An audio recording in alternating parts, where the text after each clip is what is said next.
All right. Good morning, guys, and welcome back. So let's get started.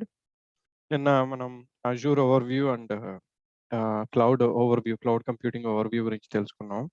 So let's talk about Azure Resource Manager a little bit, and then we'll move on.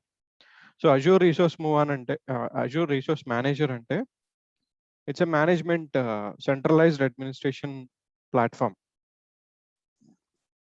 for Azure. దీన్ని ఇంతకుముందు classic అని పిలిచేవాళ్ళు.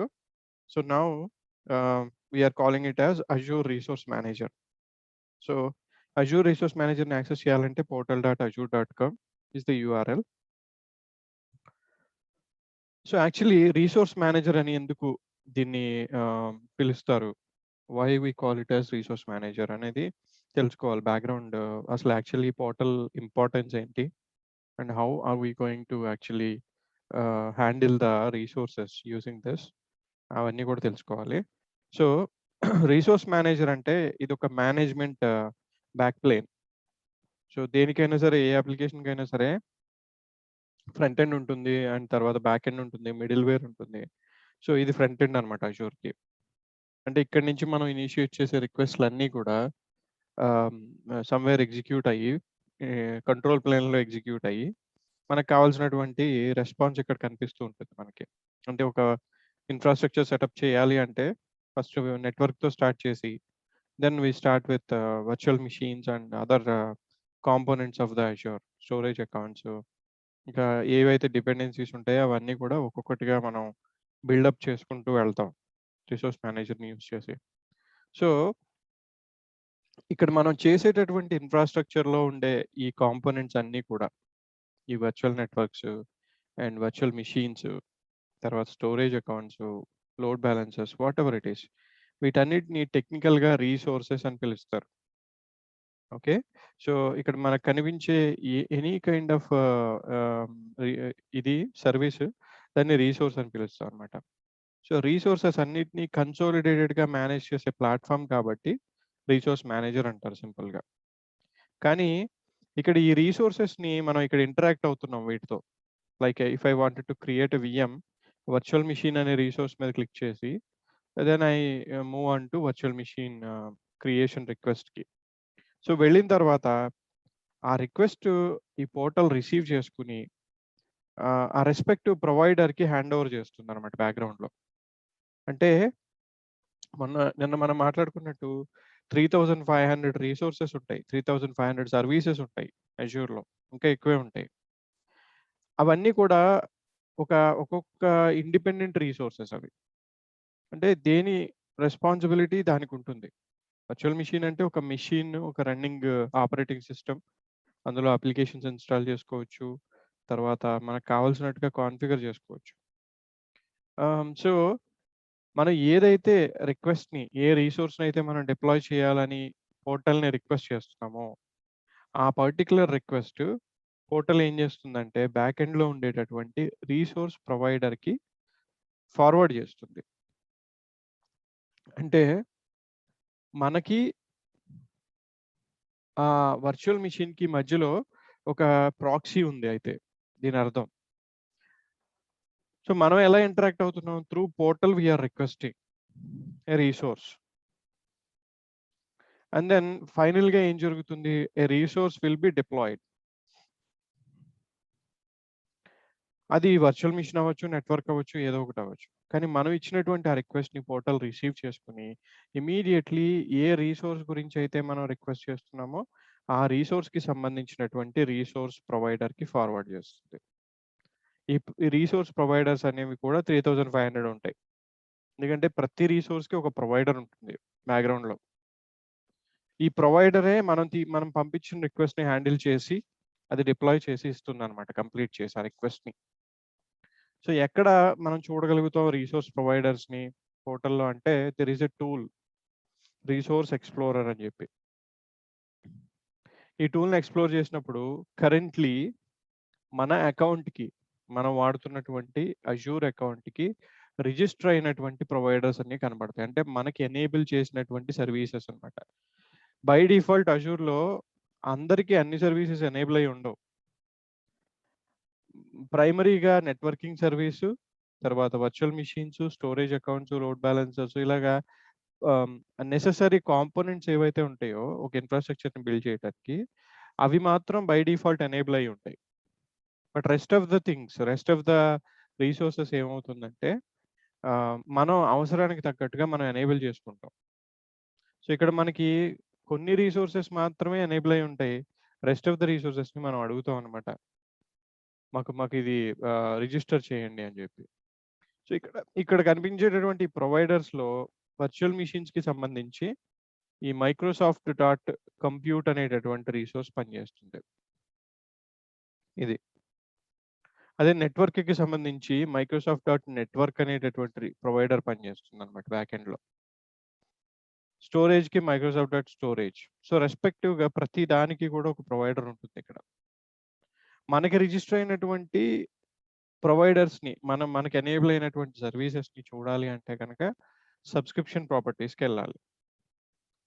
Subscription ప్రాపర్టీస్‌కెళ్ళినప్పుడు అక్కడ మనకి ఏ ఆహ్, ప్రొవైడర్స్‌ని register చేసిందో Azure తెలుస్తుంది మనకి. So, ఇక్కడ కరెంట్‌లీ నాకు ఎనేబుల్ అయినటువంటి సర్వీసెస్ ఇవన్నీ. Microsoft network registered, authorization, dev test lab, Azure AD, security, compute, storage, advisor.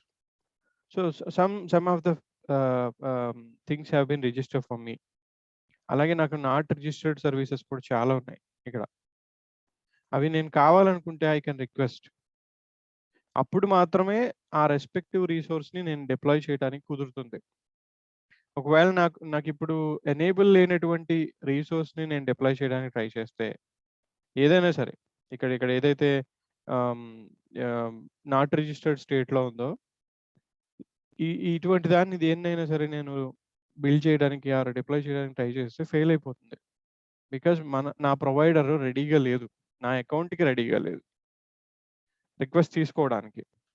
So, I need to go here subscription ప్రాపర్టీస్‌కెళ్ళి ప్రాపర్టీస్‌లో రిసోర్స్ ప్రొవైడర్స్ దగ్గర మనం రిజిస్టర్ చేస్తే ఆ రిక్వెస్ట్‌ని మైక్రోసాఫ్ట్ తీసుకొని దాన్ని ఎనేబుల్ చేస్తుందన్నమాట మన సబ్స్క్రిప్షన్‌కి, మన అకౌంట్‌కి. సో, ఇక్కడ whatever we are talking about ఈ అరౌండ్ రిసోర్స్ అనే కీవర్డ్ మీద బేస్ అయ్యి. మనం బిల్డ్ చేసేది ఒక రిసోర్స్. దానికి సపోర్ట్ చేసేది రిసోర్స్ ప్రొవైడర్. ఈ రిసోర్స్ ప్రొవైడర్స్ చూడటానికి మనం రిసోర్స్ ఎక్స్‌ప్లోరర్ వాడాం. So, everything and anything that available in Azure ఈ వర్డ్ తోటే మనం ఎక్కువగా రిఫర్ చేస్తాం. సో, యాజ్ ఎ ప్లాట్‌ఫార్మ్ కన్సాలిడేటెడ్‌గా మనం మేనేజ్ చేయడానికి ట్రై చేసినప్పుడు ఇవన్నీ కూడా resource manager. So, they named it as resource manager అన్నమాట. ఈ ప్లాట్‌ఫార్మ్‌ని. అదే మనం షార్ట్ ఫార్మ్‌లో ఆర్మ్ అంటాం. ఆర్మ్ పోర్టల్ అంటారు దీన్ని. ఓకే. అండ్ దెన్ ఈ పోర్టల్ మరి ఆహ్, సీ ప్రాక్టికల్‌గా ఆలోచిస్తే one of the busiest portal ఇది ఇప్పుడు. ఎందుకంటే almost all companies are moving towards cloud platform. So, Azure కూడా బాగా పాపులర్ అయింది. కస్టమర్ బేస్ పెరిగింది. At any point of time ఈ పోర్టల్‌ని చాలా మంది యూజ్ చేస్తూ ఉంటారు. ఇదే టైంలో ఈ పోర్టల్ మీద డిప్లాయ్‌మెంట్స్ ఇనిషియేట్ చేసేవాళ్ళు ఉంటారు. సో, గ్లోబల్లీ చాలా ఫేమస్ అయింది. చాలా చాలా హెవీ ట్రాఫిక్ ఉండే వెబ్‌సైట్ ఇది. portal.azure.com అనేది. మరి దీనికి డౌన్ టైమ్ వస్తే పరిస్థితి ఏంటి? దీనికి సర్వీస్ అన్‌అవైలబిలిటీ వస్తే అసలు ఈ పోర్టలే యాక్సెస్ కాకుండా అయిపోతే పరిస్థితి ఏంటి? రైట్. సో, దానికోసం ఏం చేశారంటే portal.azure.com కోసం సెపరేట్ ఇన్‌ఫ్రాస్ట్రక్చర్‌ని మెయింటైన్ చేస్తుంది అజూర్. అది గ్లోబల్లీ డిస్ట్రిబ్యూటెడ్ ఇన్‌ఫ్రాస్ట్రక్చర్. అండ్ ఈ ఇన్‌ఫ్రాస్ట్రక్చర్‌లో మనకి ఆహ్, only to support portal.azure.com high availability features, high scalability features. ఎందుకంటే ఇది ఒక విధంగా చాలా బిజియెస్ట్ వెబ్‌సైట్ ఈరోజు. Why? Because number of deployments రిక్వెస్ట్‌లు వస్తూ ఉంటాయి. ఇనిషియేట్ అవుతూ ఉంటాయి. కంప్లీట్ అవుతూ ఉంటాయి. Every minute, every second.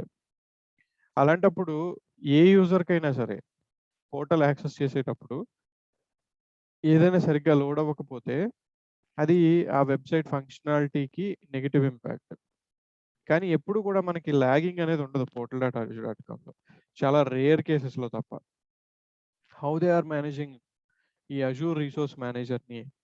ఇంకొక విషయం ఏంటంటే portal.azure.com అనేది ఎట్టి పరిస్థితుల్లోనూ ఏ మూవ్‌మెంట్‌లోనూ కూడా మెయింటెనెన్స్ కోసం డౌన్ చేయరు ఈ పర్టిక్యులర్ సైట్‌ని. ఓకే. సో portal.azure.com అనేది 24/7 365 డేస్ అవైలబుల్ ఉండే సర్వీస్. మరి ఎలా మేనేజ్ చేస్తున్నారు? అలా డౌన్ టైమ్ తీసుకోకుండా ఇందులో ఉండే ఫీచర్స్‌ని ఎలా అప్డేట్ చేస్తున్నారు? How they are actually handling this? అంటే ఇందాక చెప్పినట్టు ఇది completely globally distributed service. Separate ఇన్‌ఫ్రాస్ట్రక్చర్‌లో రన్ అవుతూ ఉంటుంది. కస్టమర్ వాడే ఇన్‌ఫ్రాస్ట్రక్చర్‌లో కాకుండా, కస్టమర్ కోసం ఇచ్చే రిసోర్సెస్‌లో కాకుండా సెపరేట్‌గా రన్ చేస్తారు దీన్ని. అండ్ ఇక్కడ ఇదంతా కూడా ఎంఎస్ఏ బేస్డ్ అన్నమాట. Micro services architecture. అందుకని ఏ సర్వీస్ మనం యాక్సెస్ చేస్తున్నామో ప్రాబబ్లీ ఆ సర్వీస్ ఒక్కటే డౌన్ అయ్యే అవకాశం ఉంటుంది గానీ, రిమైనింగ్ ఏది వెబ్‌సైట్‌కి మాత్రం ఇంపాక్ట్ ఉండదు at any point of time. Because it is using the micro services architecture బ్యాక్‌గ్రౌండ్‌లో. అందుకని ఏ టైంలో కూడా దీనికి డౌన్ టైమ్ అనే అది కనపడదు మనకి. కొన్ని వెబ్‌సైట్స్ ఉంటాయి. లెట్స్ సే మన బ్యాంకింగ్ వెబ్‌సైట్స్ అవన్నీ. ఏదో ఒక సాటర్‌డే లాస్ట్ సాటర్‌డేనో సమ్‌వేర్ అరౌండ్ ఎవ్రీ మంతో, 3 మంత్స్‌కి ఒకసారో సైట్ ఈస్ అండర్ మెయింటెనెన్స్ అని చెప్పి పేజ్ పెట్టి అప్‌డేటెడ్ ఫీచర్‌ని పుష్ చేస్తారు. మొబైల్ యాప్ పనిచేయదు ఆ టైంలో. వెబ్‌సైట్ కూడా పనిచేయదు. కానీ ఆ సిట్యుయేషన్ portal.azure.comకి ఉండదు యాక్చువల్లీ. ఎందుకు అంటే ఇది కంటిన్యూయస్‌గా ఉండాల్సినటువంటి అవైలబుల్ ఉండాల్సినటువంటి సర్వీస్ ఇది. కంటిన్యూయస్‌గా. ఇది లేకపోతే కస్టమర్స్ చేసే రిక్వెస్ట్‌లు, కస్టమర్స్ ఇనిషియేట్ చేసే డిప్లాయ్‌మెంట్స్ అన్నీ ఫెయిల్ అయిపోతూ ఉంటాయి. సో, అందుకోసం దీనికి highly available, highly distributed service కింద దీన్ని డిజైన్ చేశారనమాట. అజూర్ రిసోర్స్ మేనేజర్‌ని. అందుకని మనకి ఎక్కడ కూడా డౌన్ టైమ్ అనేది కనపడదు బేసిక్‌గా. So, apart from this Azure resource manager అనేది ఒక గ్రాఫికల్ ఇంటర్ఫేస్. అజూర్‌ని మేనేజ్ చేయడానికి. 99% ఆఫ్ ద పీపుల్ ఈ పోర్టల్ మీదే పనిచేస్తారు రియల్ టైమ్‌లో. దీనికి ఆల్టర్‌నేటివ్ ఏంటి అంటే మనకి పోర్టల్‌లోనే అజూర్ సీఎల్ఐ ఉంటుంది. కావాలంటే కమాండ్ లైన్ అంటే పవర్ షెల్ ఉంటుంది. లినక్స్ వాళ్ళకేమో బాష్ కూడా ఉంటుంది అవసరమైతే. దీని నుంచి కూడా కమాండ్స్ ఎగ్జిక్యూట్ చేసుకోవచ్చు. అండ్ కమాండ్ లైన్‌లో వర్కౌట్ చేయొచ్చు. సో, పవర్ షెల్‌కి రీసెంట్‌లీ లినక్స్ మీద కూడా సపోర్ట్ వచ్చింది. సో, లినక్స్‌లో కూడా పవర్ షెల్ ఇన్‌స్టాల్ చేసుకోవచ్చు. లినక్స్‌లో కూడా పవర్ షెల్ కమాండ్స్ రన్ చేయొచ్చు. సో, ఒక క్రాస్ ప్లాట్‌ఫార్మ్ ప్రొడక్ట్ కింద డెవలప్ చేశారు కాబట్టి, ఎవరికి కంఫర్ట్‌ని బట్టి అంటే కొంతమందికి బాష్ స్క్రిప్టింగ్ కంఫర్ట్ ఉంటుంది. సో, ఆ కమాండ్స్ కూడా పవర్ షెల్‌లో రన్ అయ్యేటట్టు యాక్చువల్లీ ఇంప్లిమెంట్ చేశారనమాట. ఈ ఈ క్లౌడ్ షెల్ నుంచి కూడా మనం ఈ డిప్లాయ్‌మెంట్స్ అన్నీ చేయొచ్చు. ఆర్ ఎల్స్ మన సిస్టమ్‌లో డైరెక్ట్‌గా పవర్ షెల్ ఇన్‌స్టాల్ చేసుకొని, ఆ పవర్ షెల్‌లో రిక్వైర్డ్ మాడ్యూల్స్‌ని ఇన్‌స్టాల్ చేసుకొని కూడా మనం చేయొచ్చనమాట. అంటే in order to work with Azure ఒకవేళ పవర్ షెల్ నుంచి వర్క్ చేయాలి అజూర్‌లో అంటే గనక, దానికి కొన్ని మాడ్యూల్స్ ఉంటాయి. అండ్ మినిమమ్ రిక్వైర్మెంట్స్ కూడా ఉంటాయి. ఆ రిక్వైర్మెంట్స్ ఏంటి అంటే డాట్ నెట్ ఫ్రేమ్‌వర్క్ 5.1 ఉండాలి minimum. And also PowerShell కూడా 5.1 మినిమమ్ ఉండాలి. ఈ 2 కరెక్ట్‌గా ఇన్‌స్టాల్ అయ్యి ఉంటేనే మనకి అజూర్‌తో ఇంటరాక్ట్ అవ్వడానికి పవర్ షెల్ నుంచి వర్కౌట్ అవుతుందనమాట. సో, ఇది ఎక్స్‌ప్లోర్ చేయటం చాలా చాలా అడ్వాంటేజ్ అవుతుంది మనకి. ఎప్పుడు పోర్టల్ మీదే కాకుండా ఆల్టర్‌నేటివ్‌గా పవర్ షెల్ నుంచి కూడా ఫ్యూ కమాండ్స్ అప్పుడప్పుడు మనం డిప్లాయ్‌మెంట్స్ అనేవి పవర్ షెల్ నుంచి కూడా ఇనిషియేట్ చేస్తూ ఉంటే ఈజీగా ఉంటుంది. అంటే that will B advantageous. Automate చేయొచ్చు కొన్ని కొన్ని థింగ్స్ స్క్రిప్ట్స్ రాయొచ్చు మనం. సో, రిపిటీటివ్‌గా చేసే యాక్టివిటీస్‌ని మనం స్క్రిప్టింగ్ తోటి హ్యాండిల్ చేసుకునే అవకాశం ఉంటుంది. ఎక్కడి నుంచి చేసినా, పవర్ షెల్ నుంచి చేసినా, పోర్టల్ నుంచి చేసినా రెస్పాన్స్ అయితే ఒకటే ఉంటుంది. ఇప్పుడు పవర్ షెల్ నుంచి ఇనిషియేట్ చేసాం వీఎం అంటే అది పవర్ షెల్‌లో మాత్రమే యాక్సెస్ అయ్యేటట్టు ఉండదు. అక్కడ ఇనిషియేట్ చేసిన రిక్వెస్ట్ ఇక్కడ రిఫ్లెక్ట్ అవుతుంది. ఇక్కడ ఇనిషియేట్ చేసిన రిక్వెస్ట్ అక్కడ కూడా రిఫ్లెక్ట్ అవుతుంది. సో, అలా ఉంటుందన్నమాట. Cross technology. So, any kind of technology నుంచి మనం ఇనిషియేట్ చేయొచ్చు రిక్వెస్ట్‌లని. అండ్ అన్ని చోట్ల రిజల్ట్ అనేది కన్సిస్టెంట్గా కనిపిస్తుంది మనకి, రైట్? సో ఇది ఓవరాల్గా అజూర్ రీసోర్స్ మేనేజర్ గురించి. And then let's talk about the first component of Azure. మనం ఏ ఇన్ఫ్రాస్ట్రక్చర్ డిప్లాయ్ చేయాల్సి వచ్చినా సరే, anything that we wanted to deploy, first thing what we do is we create a logical object. ఆ logical ఆబ్జెక్ట్ని resource group అంటారు అనమాట. అంటే ఇది ఒక ఫోల్డర్ కైండ్ ఆఫ్ థింగ్. ఈ ఫోల్డర్లో మనం ఆర్గనైజ్ చేసుకోవడానికి మన రీసోర్సెస్ని ఇది ఒక ఫోల్డర్ లాగా మనం క్రియేట్ చేసుకుంటాం. ఫస్ట్ థింగ్ ఇది క్రియేట్ చేయాలి మనం డిప్లాయ్మెంట్స్ ఎప్పుడు చేసినా సరే. రీసోర్స్ గ్రూప్కి కొన్ని ప్రాపర్టీస్ ఉంటాయి. ఇప్పుడు మనకి అజూర్లో ఈ పర్టికులర్ ఈ వే ఆఫ్ ఆర్గనైజింగ్ మనకి చాలా కంఫర్టబుల్గా ఉంటుంది. సపోజ్ నేను ఒకటే మైక్రోసాఫ్ట్ అకౌంట్ తోటి, మైక్రోసాఫ్ట్ సబ్స్క్రిప్షన్ తోటి I wanted to manage multiple infrastructures. Suppose ఒక కంపెనీకి డిఫరెంట్ ఏరియాస్లో బ్రాంచెస్ ఉన్నాయంటే కనుక ఆ ఏరియాస్లో ఉండే బ్రాంచెస్లో దానికి సంబంధించినటువంటి ఇన్ఫ్రాస్ట్రక్చర్ డిప్లాయ్ చేయాలంటే we create multiple resource groups here. ఇక్కడ multiple resource groups based on the location create చేసుకోవచ్చు. ఆ లొకేషన్కి సంబంధించిన రీసోర్సెస్ అన్నిటిని కూడా ఆ రీసోర్స్ గ్రూప్లో ఆర్గనైజ్ చేసుకోవచ్చు. అంటే మనం రెగ్యులర్గా ఫైల్స్ ఫోల్డర్స్ ఎలా ఆర్గనైజ్ చేస్తామో అట్లా ఆర్గనైజ్ చేసుకోవడానికి మనకి అజూర్ ఇస్తున్నటువంటి ఒక comfortable solution resource group. So resource group create చేసేటప్పుడు మనకి ఎలాంటి అడిషనల్ ఇన్పుట్స్ ఇవ్వాల్సిన అవసరం లేదు. Actually it's a logical object. దీనికి పెద్దగా ఏ ప్రాపర్టీస్ కానీ ఇవి ఉండవు. జస్ట్ ఏ సబ్స్క్రిప్షన్లో మనం ఈ రీసోర్స్ గ్రూప్ చేయాలనుకుంటున్నాం, ఏ లొకేషన్లో ఈ రీసోర్స్ గ్రూప్ని మనం క్రియేట్ చేయాలనుకుంటున్నాం డిసైడ్ అవ్వాలి. And then that name it as respectively. And East US location next అన్నప్పుడు అది క్రియేట్ అవుతుంది. Validation passed and that's all it is. It's just a folder kind of thing. కానీ ఈ రీసోర్స్ గ్రూప్కి కొన్ని టెక్నికల్ ఆస్పెక్ట్స్ ఉంటాయి, కొన్ని పాయింట్స్ ఉంటాయి. ఆ పాయింట్స్ ఏంటి అంటే రీసోర్స్ గ్రూప్లో ఇప్పుడు రీసోర్స్ గ్రూప్ని మనం ఈస్టీఎస్ లొకేషన్లో డిప్లాయ్ చేసుకున్నాం. ఇక ఫర్దర్గా ఒకవేళ నేను వర్చువల్ మిషన్ క్రియేట్ చేయాలన్నా సరే ఆర్ వీనెట్ క్రియేట్ చేయాలన్నా సరే ఐ క్యాన్ ప్రతి డిప్లాయ్మెంట్ ఫర్దర్గా చేసే ప్రతి డిప్లాయ్మెంట్కి మ్యాండేటరీగా ఉండే 2 క్వశ్చన్స్ ఏంటి అంటే ఏ సబ్స్క్రిప్షన్లో మీరు ఈ డిప్లాయ్మెంట్ చేస్తున్నారు, ఏ రీసోర్స్ గ్రూప్లో ఈ రీసోర్స్ని ప్లేస్ చేస్తున్నారు. సో మనం డ్రాప్ డౌన్లో మన రీసోర్స్ గ్రూప్ని సెలెక్ట్ చేసుకుంటాం and accordingly we pass all the information and then we deploy it. Review and create అంటే విఎం క్రియేట్ అయిపోతుంది. కానీ ఇక్కడ రీసోర్స్ గ్రూప్ ఈస్టీఎస్లో ఉంది కాబట్టి విఎం కూడా ఈస్టీఎస్లోనే డిప్లాయ్ చేయాలనేటటువంటి మ్యాండేటరీ లిమిటేషన్ లేదు. ఓకే, సో రీసోర్స్ గ్రూప్ ఈస్టీఎస్లో ఉంది కాబట్టి అంటే మనం ఆర్గనైజ్ చేసుకోవడానికి అలా మనం ప్లాన్ చేసుకోవచ్చు. ఈస్టీఎస్లో రీసోర్స్ గ్రూప్ క్రియేట్ చేసుకుని ఈస్టీఎస్లో ఉండే మొత్తం రీసోర్సెస్ని ఆ రీసోర్స్ గ్రూప్లోనే డిప్లాయ్ చేసుకోవచ్చు. కానీ అది లిమిటేషన్ కాదు. అంటే దానికి ఆ పర్టికులర్ బైండింగ్ అనేది నాట్ నెసెసరీ. ఈస్టీఎస్లో ఉంది కాబట్టి ఈస్టీఎస్లో రీసోర్స్ని క్రియేట్ చేసి ఇక్కడ పెట్టుకోవాలనే ఆ మ్యాండేటరీ బైండింగ్ అయితే లేదు. వర్చువల్ మిషన్ ఎక్కడి నుంచైనా ఉండొచ్చు. రీసోర్స్ గ్రూప్ ఈస్టీఎస్లో ఉంది, వర్చువల్ మిషన్ వెస్ట్ యూఎస్లో ఉంది, 2 different regions. Then why resource group is important? ఒకటి ఆర్గనైజ్ చేసుకోవడానికి అనుకున్నాం, కానీ ఇక్కడ ఆర్గనైజ్ చేసుకోవడానికి కరెక్ట్గా మనం ఫాలో అవ్వట్లేదు ఆ స్ట్రాటజీని. గ్రూప్ నేమో ఈస్టీఎస్లో క్రియేట్ చేసాం, రీసోర్స్ నేమో వెస్ట్ యూఎస్ 2లో క్రియేట్ చేస్తున్నాం. ఇలా చేసినప్పుడు ఆర్గనైజ్ చేస్తున్నాం అని ఎలాగ మనం అనుకుంటాం?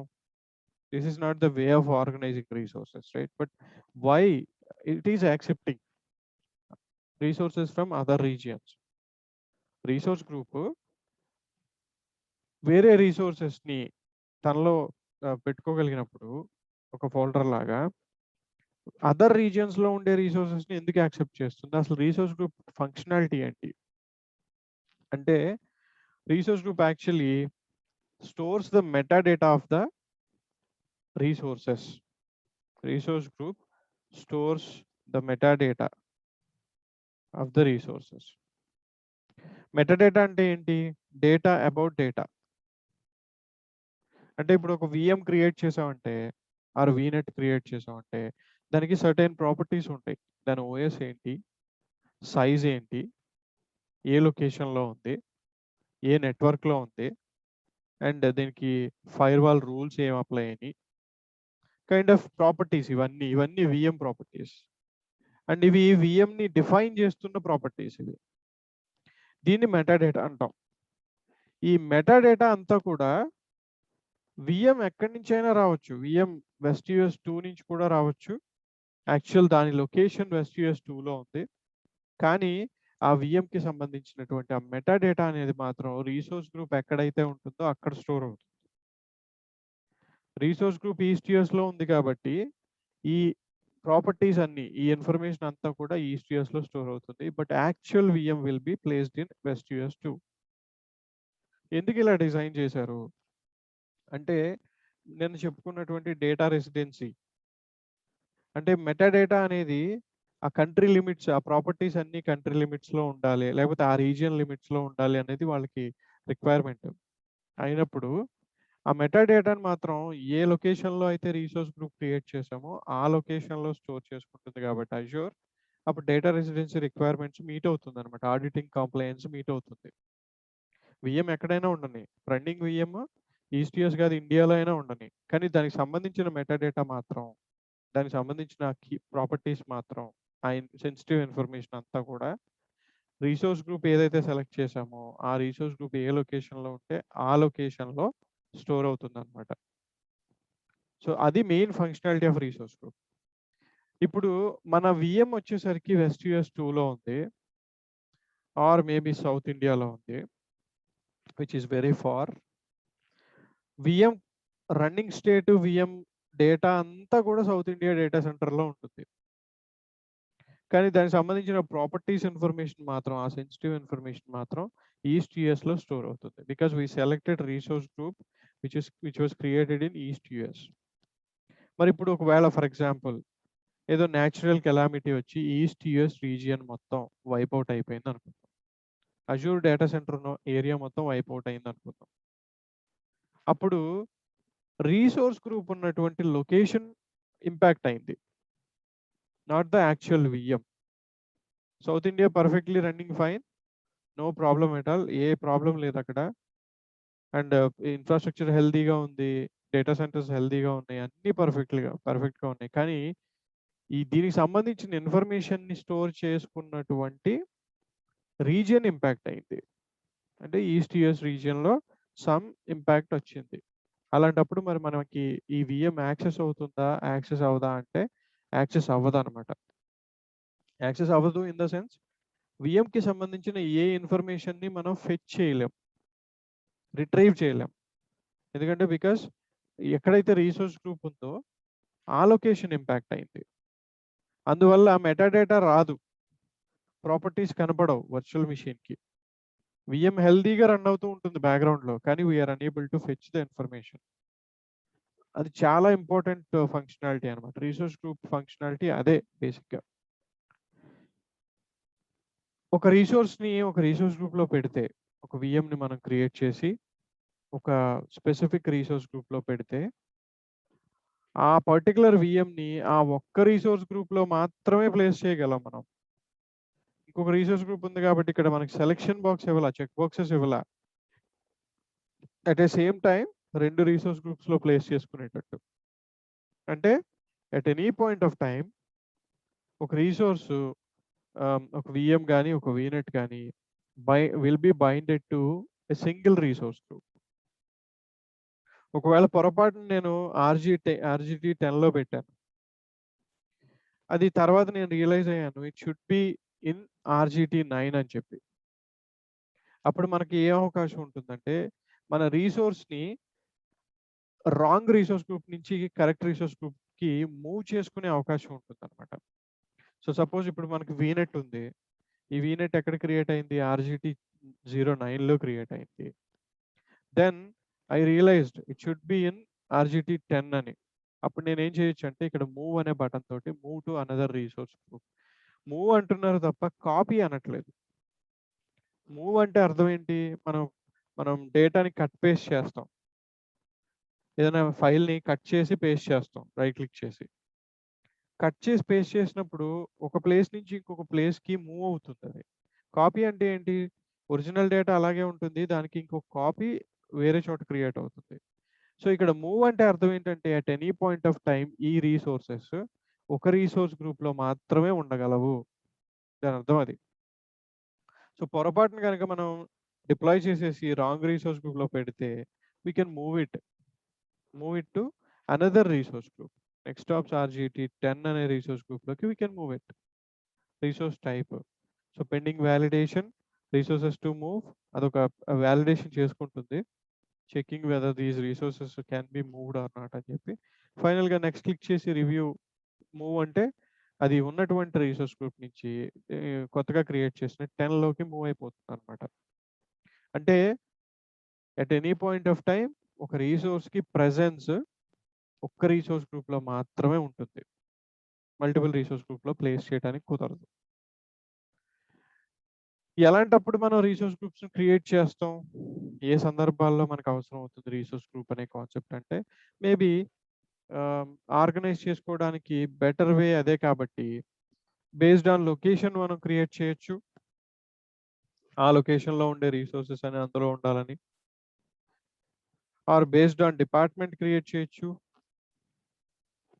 బేస్డ్ ఆన్ ఫంక్షనాలిటీ క్రియేట్ చేయొచ్చు. It's up to us. So, how do we need to organise the resources అనేది మన చేతుల్లో ఉండేది కాబట్టి, మనకి ఎలా కావాలంటే అలా మనం ఆర్గనైజ్ చేసుకోవడానికి అవకాశం ఉంటుందన్నమాట.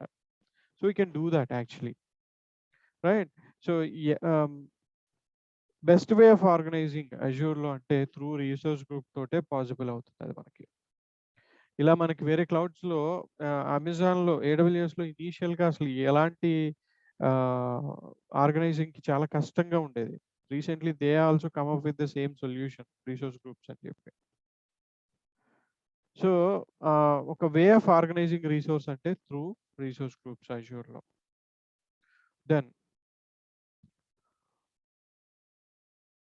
అలాగే ఒకే ఒకే లైఫ్ సైకిల్‌ని షేర్ చేసుకునే రిసోర్సెస్ ఉంటే based on the life cycle of the resource. అంటే ఒక పర్పస్ కోసం ఒక కలెక్షన్ ఆఫ్ రిసోర్సెస్‌ని మనం కాన్ఫిగర్ చేస్తున్నాము. అంటే అవన్నీ ఒకేసారి క్రియేట్ అవుతాయి. ఒకేసారి డెస్ట్రాయ్ అవుతాయి. సేమ్ లైఫ్ సైకిల్‌ని షేర్ చేసుకునే రిసోర్సెస్ ఉన్నప్పుడు కూడా మనం రిసోర్స్ గ్రూప్‌ని క్రియేట్ చేసుకోవచ్చనమాట. So, this is the functionality of the resource group and అజూర్‌లో మనకి ఏమేం సర్వీసెస్ ఆఫరింగ్స్ ఉన్నాయో ఒకసారి తెలుసుకుందాం. డిఫరెంట్ ఏరియాస్‌లో మనకి నంబర్ ఆఫ్ సర్వీసెస్‌ని అజూర్ ప్రొవైడ్ చేస్తుంది మనకి. అంటే వాళ్ళు కేటగరైజ్ చేసింది బేసిక్‌గా 6 ఏరియాస్ అన్నమాట. 6 ఏరియాస్. మైగ్రేట్ ఒకటి, ah, security, protection and monitoring, configuration management, governance. What are all these things అంటే యాక్చువల్లీ మనం మేనేజ్ చేసేటప్పుడు మన ఇన్‌ఫ్రాస్ట్రక్చర్‌ని సపోర్ట్ చేసేటటువంటి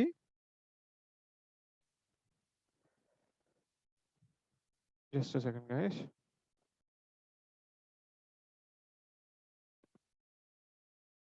ఇన్‌ఫ్రాస్ట్రక్చర్‌ని సపోర్ట్ చేసేటటువంటి ఆహ్, సపోర్టింగ్ సర్వీసెస్. అంటే మనకి వర్చువల్ మెషీన్స్ ఉంటాయి. వీనెట్ ఉంటుంది, స్టోరేజ్ ఉంటుంది. Blah blah blah. So many of the components ఉంటాయి. అక్కడితో మన పని అయిపోదు. మేబీ ఆహ్, ఆ ఇన్‌ఫ్రాస్ట్రక్చర్‌ని కరెక్ట్‌గా మెయింటైన్ చేయడం కూడా is an important thing. Right? So, ఎలా మెయింటైన్ చేస్తాం? సర్టెన్ టూల్స్, మానిటరింగ్ టూల్స్ ఉండాలి. లేకపోతే we need to have backup tools, security tools for the security and automate చేయడానికి కాన్ఫిగరేషన్ మేనేజ్మెంట్ టూల్స్ ఉండాలి. అండ్ దెన్ గవర్నెన్స్ టూల్స్ ఉండాలి. So many of them ఉండాలి మనకి. అవన్నీ కూడా మనకి డిఫరెంట్ ఏరియాస్‌లో అజూర్ ప్రొవైడ్ చేస్తుంది. మనం కవర్ చేసుకునే మన కోర్స్‌లో ఎంతవరకు కవర్ అవుతాయి అనేది just let's take a look and then will move on with the first VNet class. వీనెట్‌కి సంబంధించినటువంటి క్లాస్‌ని స్టార్ట్ చేసుకుందాం. ఫస్ట్ వచ్చేసరికి మానిటరింగ్. మానిటరింగ్‌లో monitoring is a act of collecting and analyzing data to audit performance. So, మనకి స్పెసిఫిక్‌గా అజూర్‌లో Azure monitor అనే టూల్ ఉంటుంది. ఈ అజూర్ మానిటర్ అనే టూల్ మొత్తం ఇన్‌ఫ్రాస్ట్రక్చర్‌ని సెంట్రలైజ్డ్ వేలో మానిటర్ చేయడానికి ఉపయోగపడుతుందన్నమాట. మనం కవర్ చేసుకుంటాం మానిటరింగ్ యాక్టివిటీస్ అన్నీ గూడా. డిఫరెంట్ స్ట్రాటజీస్ ఉంటాయి మానిటరింగ్‌ని చేయటానికి.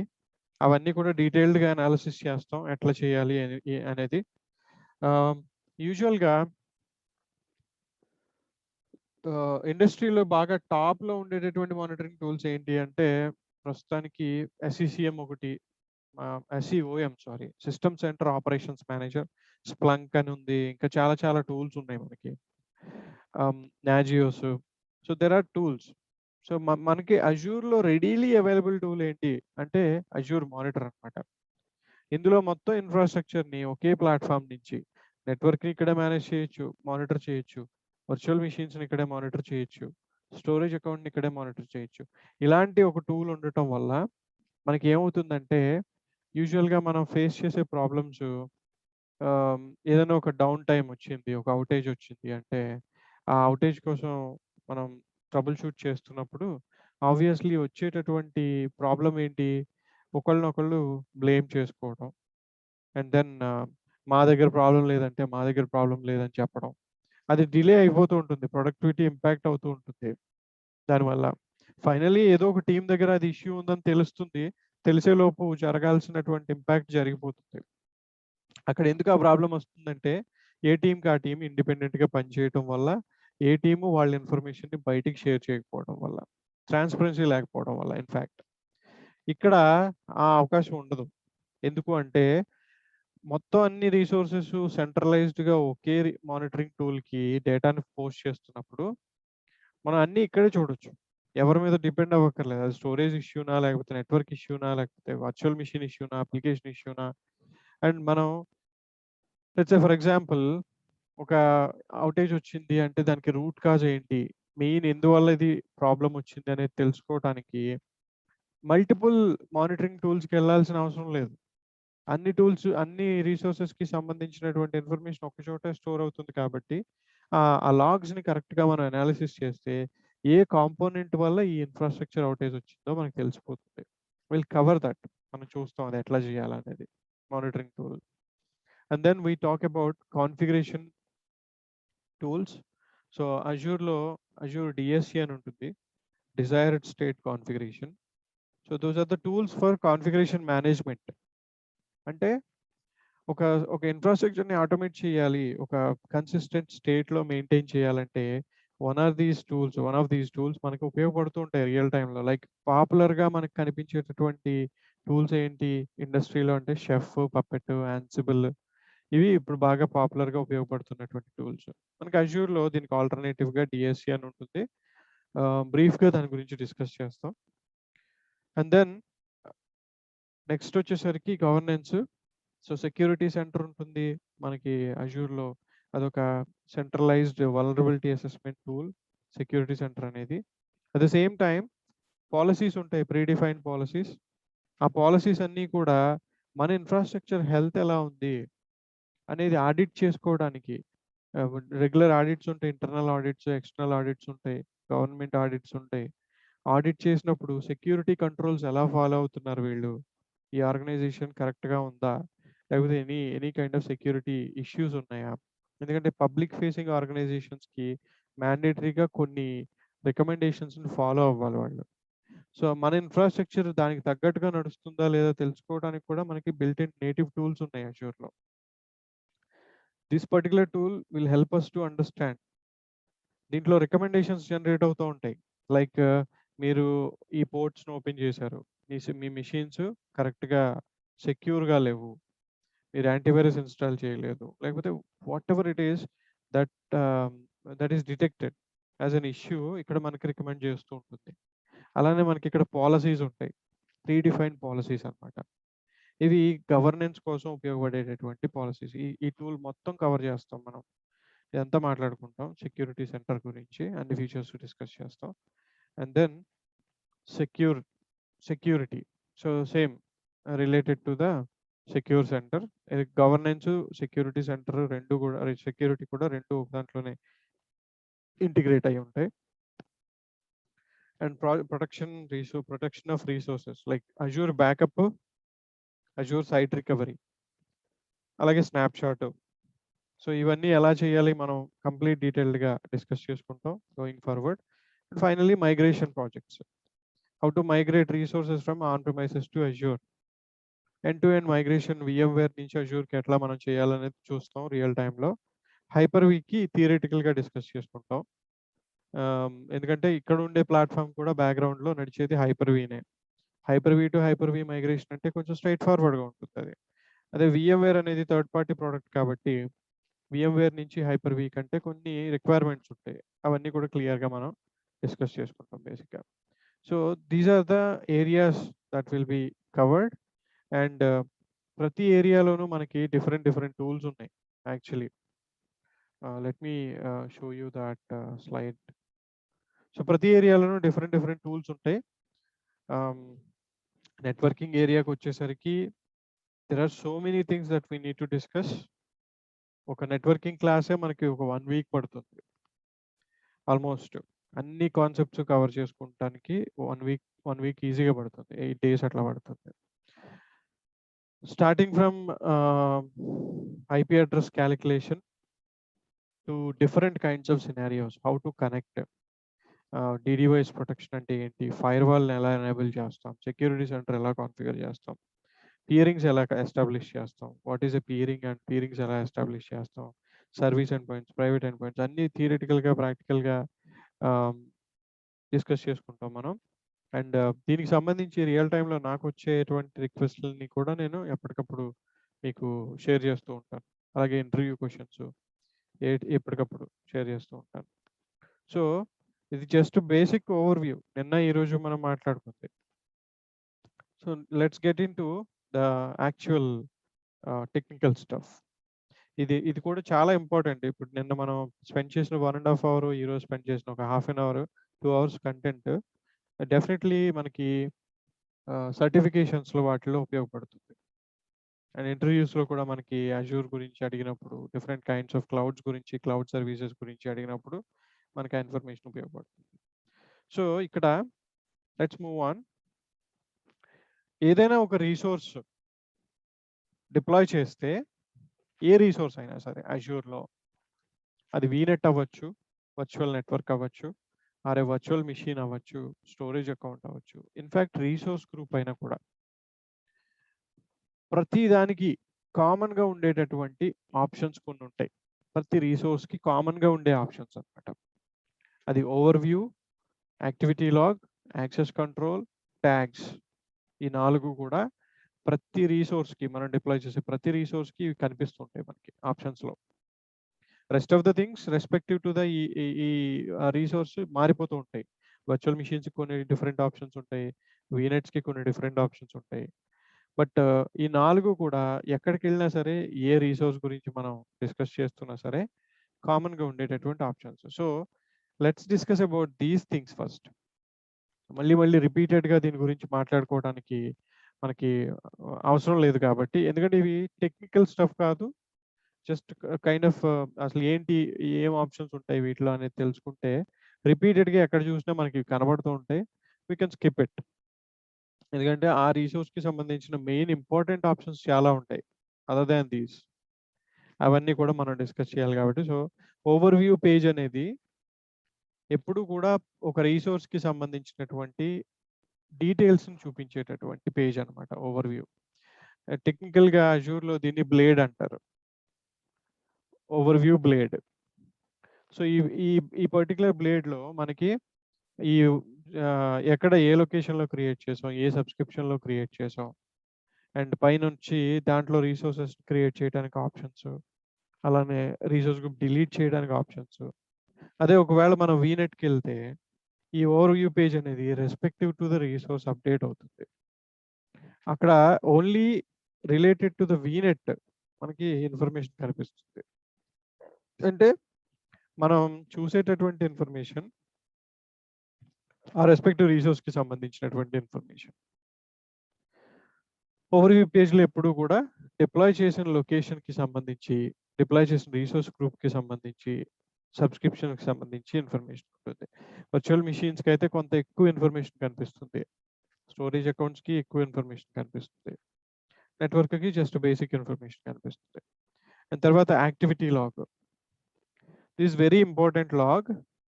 ఈ లాగ్ ఏంటి అంటే యాక్టివిటీ లాగ్ అనేది ప్లాట్‌ఫార్మ్ మొత్తానికి కూడా ఒకటే ఒక యాక్టివిటీ లాగ్ ఉంటుంది.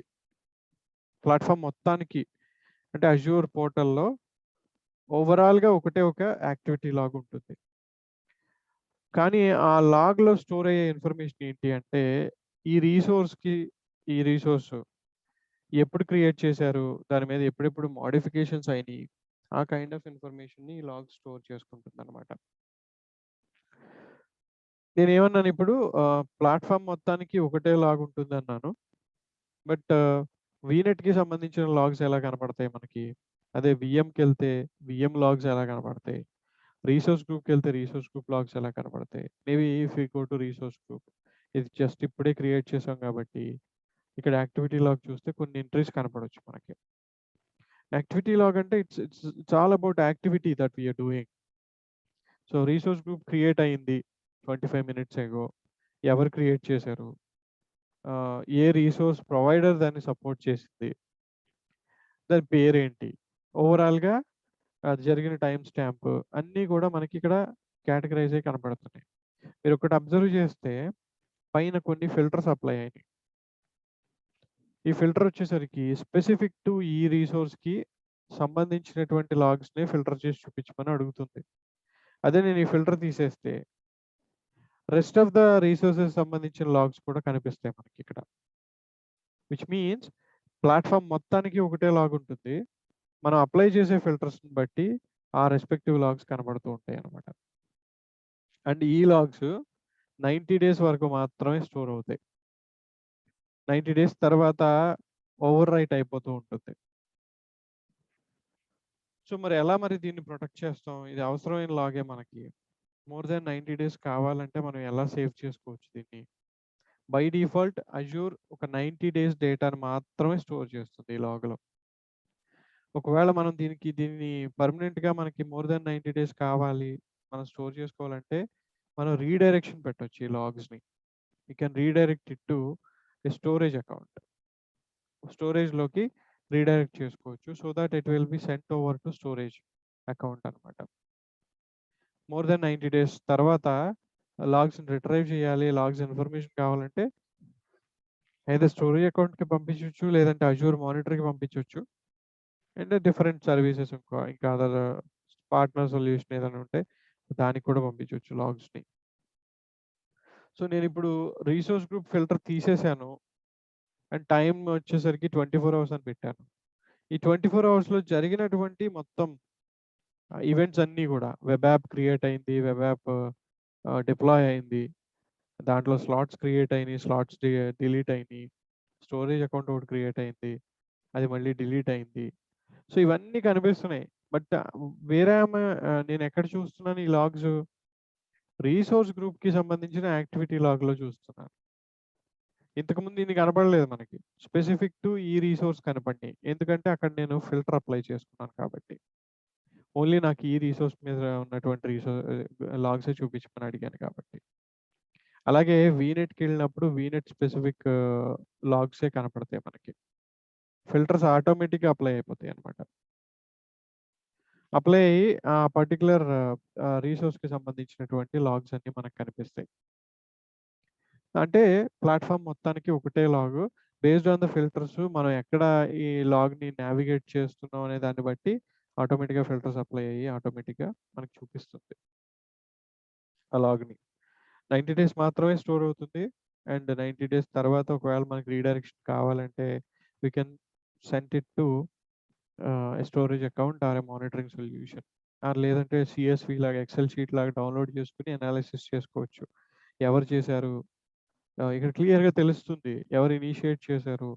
ఏదైనా ప్రాబ్లమ్ వచ్చినప్పుడు అనాలిసిస్ చేసుకోవడానికి ఉపయోగపడుతుందన్నమాట ఇది. తర్వాత యాక్సెస్ కంట్రోల్. యాక్సెస్ కంట్రోల్ అనేది ఆహ్, స్పెసిఫిక్‌గా యాక్సెస్ ఇవ్వడానికి ఇప్పుడు నేను ఈ అకౌంట్‌లో నేను అడ్మినిస్ట్రేటర్‌ని. నాకు ఫుల్ ప్రివిలేజెస్ ఉన్నాయి. So, I can do anything. I can create whatever I want. I can delete whatever I want. So, నేను నా టీమ్‌లో ఒక ఫ్యూ పీపుల్‌ని హైర్ చేసుకున్నప్పుడు, వాళ్ళు జూనియర్ అడ్మిన్స్ లాగా లాగిన్ అయినప్పుడు, వాళ్ళకి యాక్సెస్ ఇవ్వాలి నేను అంటే గనక, స్పెసిఫిక్ టు ఈ రిసోర్స్ మాత్రమే నేను యాక్సెస్ ఇవ్వాలంటే, ఏ ఎక్కడైతే యాక్సెస్ ఇవ్వాలనుకుంటున్నామో అక్కడికొచ్చి వాళ్ళ ఐడీని యాడ్ చేస్తే, వాళ్ళు అదర్ దాన్ దిస్ ఇది ఇంకేది ముట్టుకోలేరు.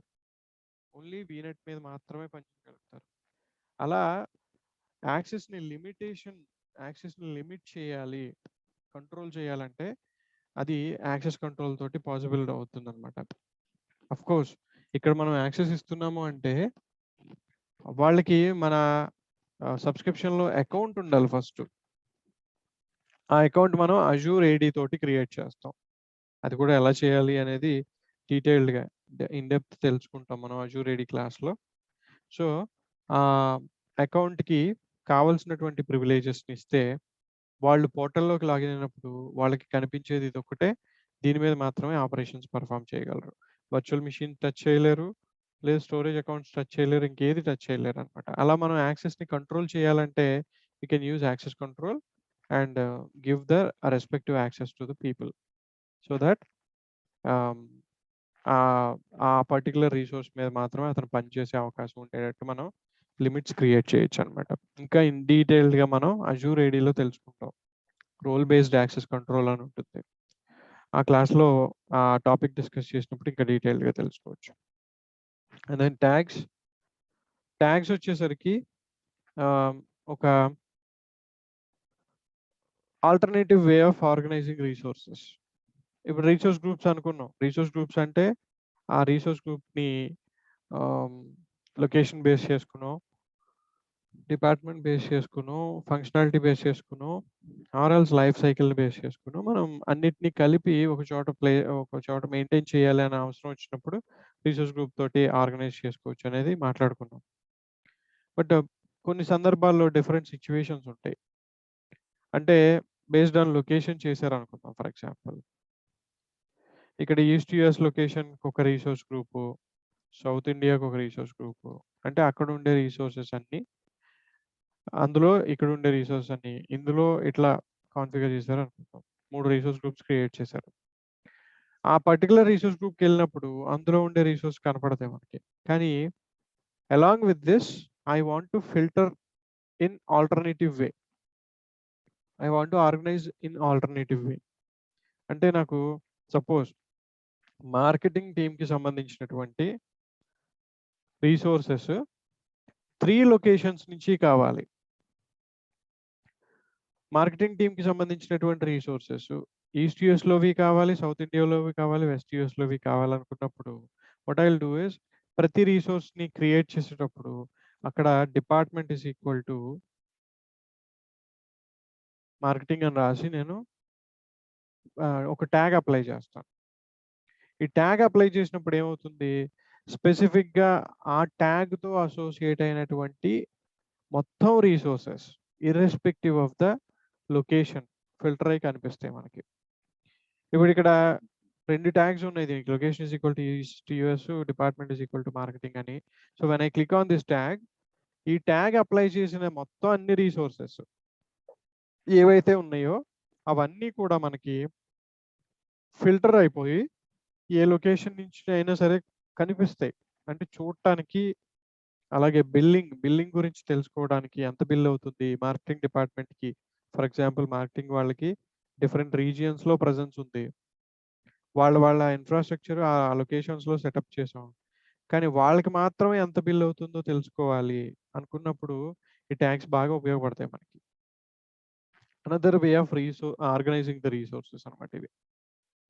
సో, ఇప్పుడు ఏమవుతుంది నేను బై ట్యాగ్ ఫిల్టర్ చేసినప్పుడు ఈ ట్యాగ్ అప్లై అయినటువంటి మొత్తం రిసోర్సెస్ అన్నీ నాకు ఇలా ఫిల్టర్ అయిపోయి కనపడతాయి. అది ఈస్ట్ యూఎస్‌లో ఉండొచ్చు, సౌత్ ఇండియాలో ఉండొచ్చు, వెస్ట్ యూఎస్‌లో ఉండొచ్చు. Irrespective of location. Based on location organize చేసుకోవాలనుకున్నప్పుడు మనం రిసోర్స్ గ్రూప్‌ని క్రియేట్ చేసుకున్నాం. బట్ అలా క్రియేట్ చేసిన తర్వాత స్పెసిఫిక్ టు ఒక టీమ్ కావాలి. మొత్తం అన్ని రీజియన్స్‌లో ఉన్న రిసోర్సెస్‌ని ఫిల్టర్ చేసి చూడాలన్నప్పుడు ట్యాగ్స్‌ని వాడుకోవచ్చు. అంటే ఆల్టర్‌నేటివ్ వే ఇది. రిసోర్సెస్‌ని ఆర్గనైజ్ చేయటానికి. అలాగే ఎప్పుడైనా సబ్స్క్రిప్షన్ బిల్లు ఆ పర్టిక్యులర్ టీమ్‌కి ఎంత బిల్ అవుతుందనేది తెలుసుకోవాలంటే, మనం సబ్స్క్రిప్షన్ ప్రాపర్టీస్‌కెళ్ళి కాస్ట్ అనాలిసిస్ చేసేటప్పుడు ఇక్కడ మనకి ఫిల్టర్ బై ట్యాగ్ అని ఉంటుంది. అంటే ఆ పర్టిక్యులర్ టీమ్‌కి ఎంత బిల్లింగ్ అవుతుంది తెలుసుకోవాలంటే గనక ఫిల్టర్ బై ట్యాగ్ తోటి మనం చేసినప్పుడు ఈ ట్యాగ్ అప్లై చేసినటువంటి రిసోర్సెస్ ఏవైతే ఉన్నాయో వాటన్నిటికి ఎంత బిల్ అవుతుందో ఈజీగా తెలుస్తుందనమాట మనకిక్కడ. సో, ట్యాగ్ అని ఇచ్చారు ఆప్షన్. ట్యాగ్ సెలెక్ట్ చేసి whatever the tag that we wanted to అనేది సెలెక్ట్ చేసుకుంటే ఆటోమేటిక్‌గా ఆ ట్యాగ్‌ని బేస్ చేసుకొని మనకి రిసోర్సెస్ అనేవి కనిపిస్తాయన్నమాట. సో, అట్లా కూడా మనం ఆర్గనైజ్ చేసుకోవడానికి అవకాశం ఉంటుంది ఇక్కడ. దెన్ సో, మెయిన్ 4 ప్రాపర్టీస్ ప్రతి రిసోర్స్‌కి ఉండేటటువంటి 4 properties overview page, activity log, access control and tags. ఇంకొకటి అడిషనల్‌గా ఉంది డయాగ్నోస్ అండ్ సాల్వ్ ప్రాబ్లమ్స్ అని. ఇది ఏంటి అంటే ఆహ్, ఆ స్పెసిఫిక్ రిసోర్స్‌కి సంబంధించి వర్చువల్ నెట్వర్క్ అయితే వర్చువల్ నెట్వర్క్‌కి సంబంధించినటువంటి కామన్ ప్రాబ్లమ్స్ అన్నమాట. ఇప్పుడు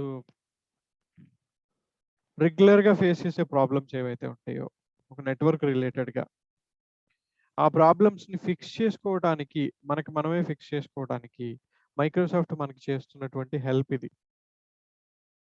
ఎలా హెల్ప్ చేస్తుందంటే suppose cannot delete the Azure virtual network or maybe connectivity related issues ఉన్నాయనుకుంటే ఆ కేటగరీ క్లిక్ చేసినప్పుడు ఇందులో రకరకాల ఆప్షన్స్ ఉంటాయి. మళ్ళీ issues unable to connect to Windows virtual machine or any virtual machine, unable to connect to another virtual machine in the same VNet, my public address changed.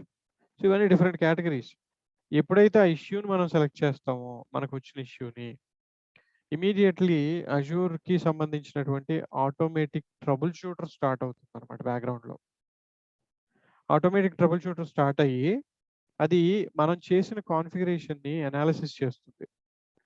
Analysis చేసి అందులో ఏమన్నా problems ఉంటే గనక ఇక్కడ చెప్పేస్తుంది. సో ఈ లొకేషన్‌లో మీరు ఈ పర్టిక్యులర్ కాన్ఫిగరేషన్ పాయింట్‌లో మీరు సరిగ్గా కాన్ఫిగర్ చేయలేదు. So go ahead and fix it. మీ ప్రాబ్లమ్ రిజాల్వ్ అయిపోతుంది. చాలా హ్యాండీ టూల్ ఇది. డయాగ్నోస్ అండ్ సాల్వ్ ప్రాబ్లమ్స్ అనేది చాలా handy tool and so many of the issues are already defined here. So based on మన ఇష్యూ మనకి ఏది ఇష్యూ వస్తుందో ఆ ఇష్యూని బేస్ చేసుకొని మనం ఆ పర్టిక్యులర్ సెలక్షన్ చేస్తే respective automatic trouble shooter start అయ్యి ఎక్కడ కాన్ఫిగరేషన్ ఇష్యూ ఉందో చెప్తుంది. ఆ స్టెప్స్ ఫాలో అవుతూ మనం కరెక్ట్‌గా దాని ఆ ఇష్యూని కరెక్ట్ చేసుకోగలిగితే ఇష్యూ రిజాల్వ్ అవుతుందన్నమాట. ఒకవేళ అలా కూడా చేసిన తర్వాత రాలేదు అంటే గనక మాన్యువల్ ట్రబుల్ షూటింగ్ స్టెప్స్ కూడా ఇక్కడే చెప్తారు. సో వెరీ హ్యాండీ టూల్ ఇది. డిఫరెంట్ కేటగరీస్ పెర్ఫార్మెన్స్ ఇష్యూస్ ఉన్నాయి నెట్వర్క్‌లో.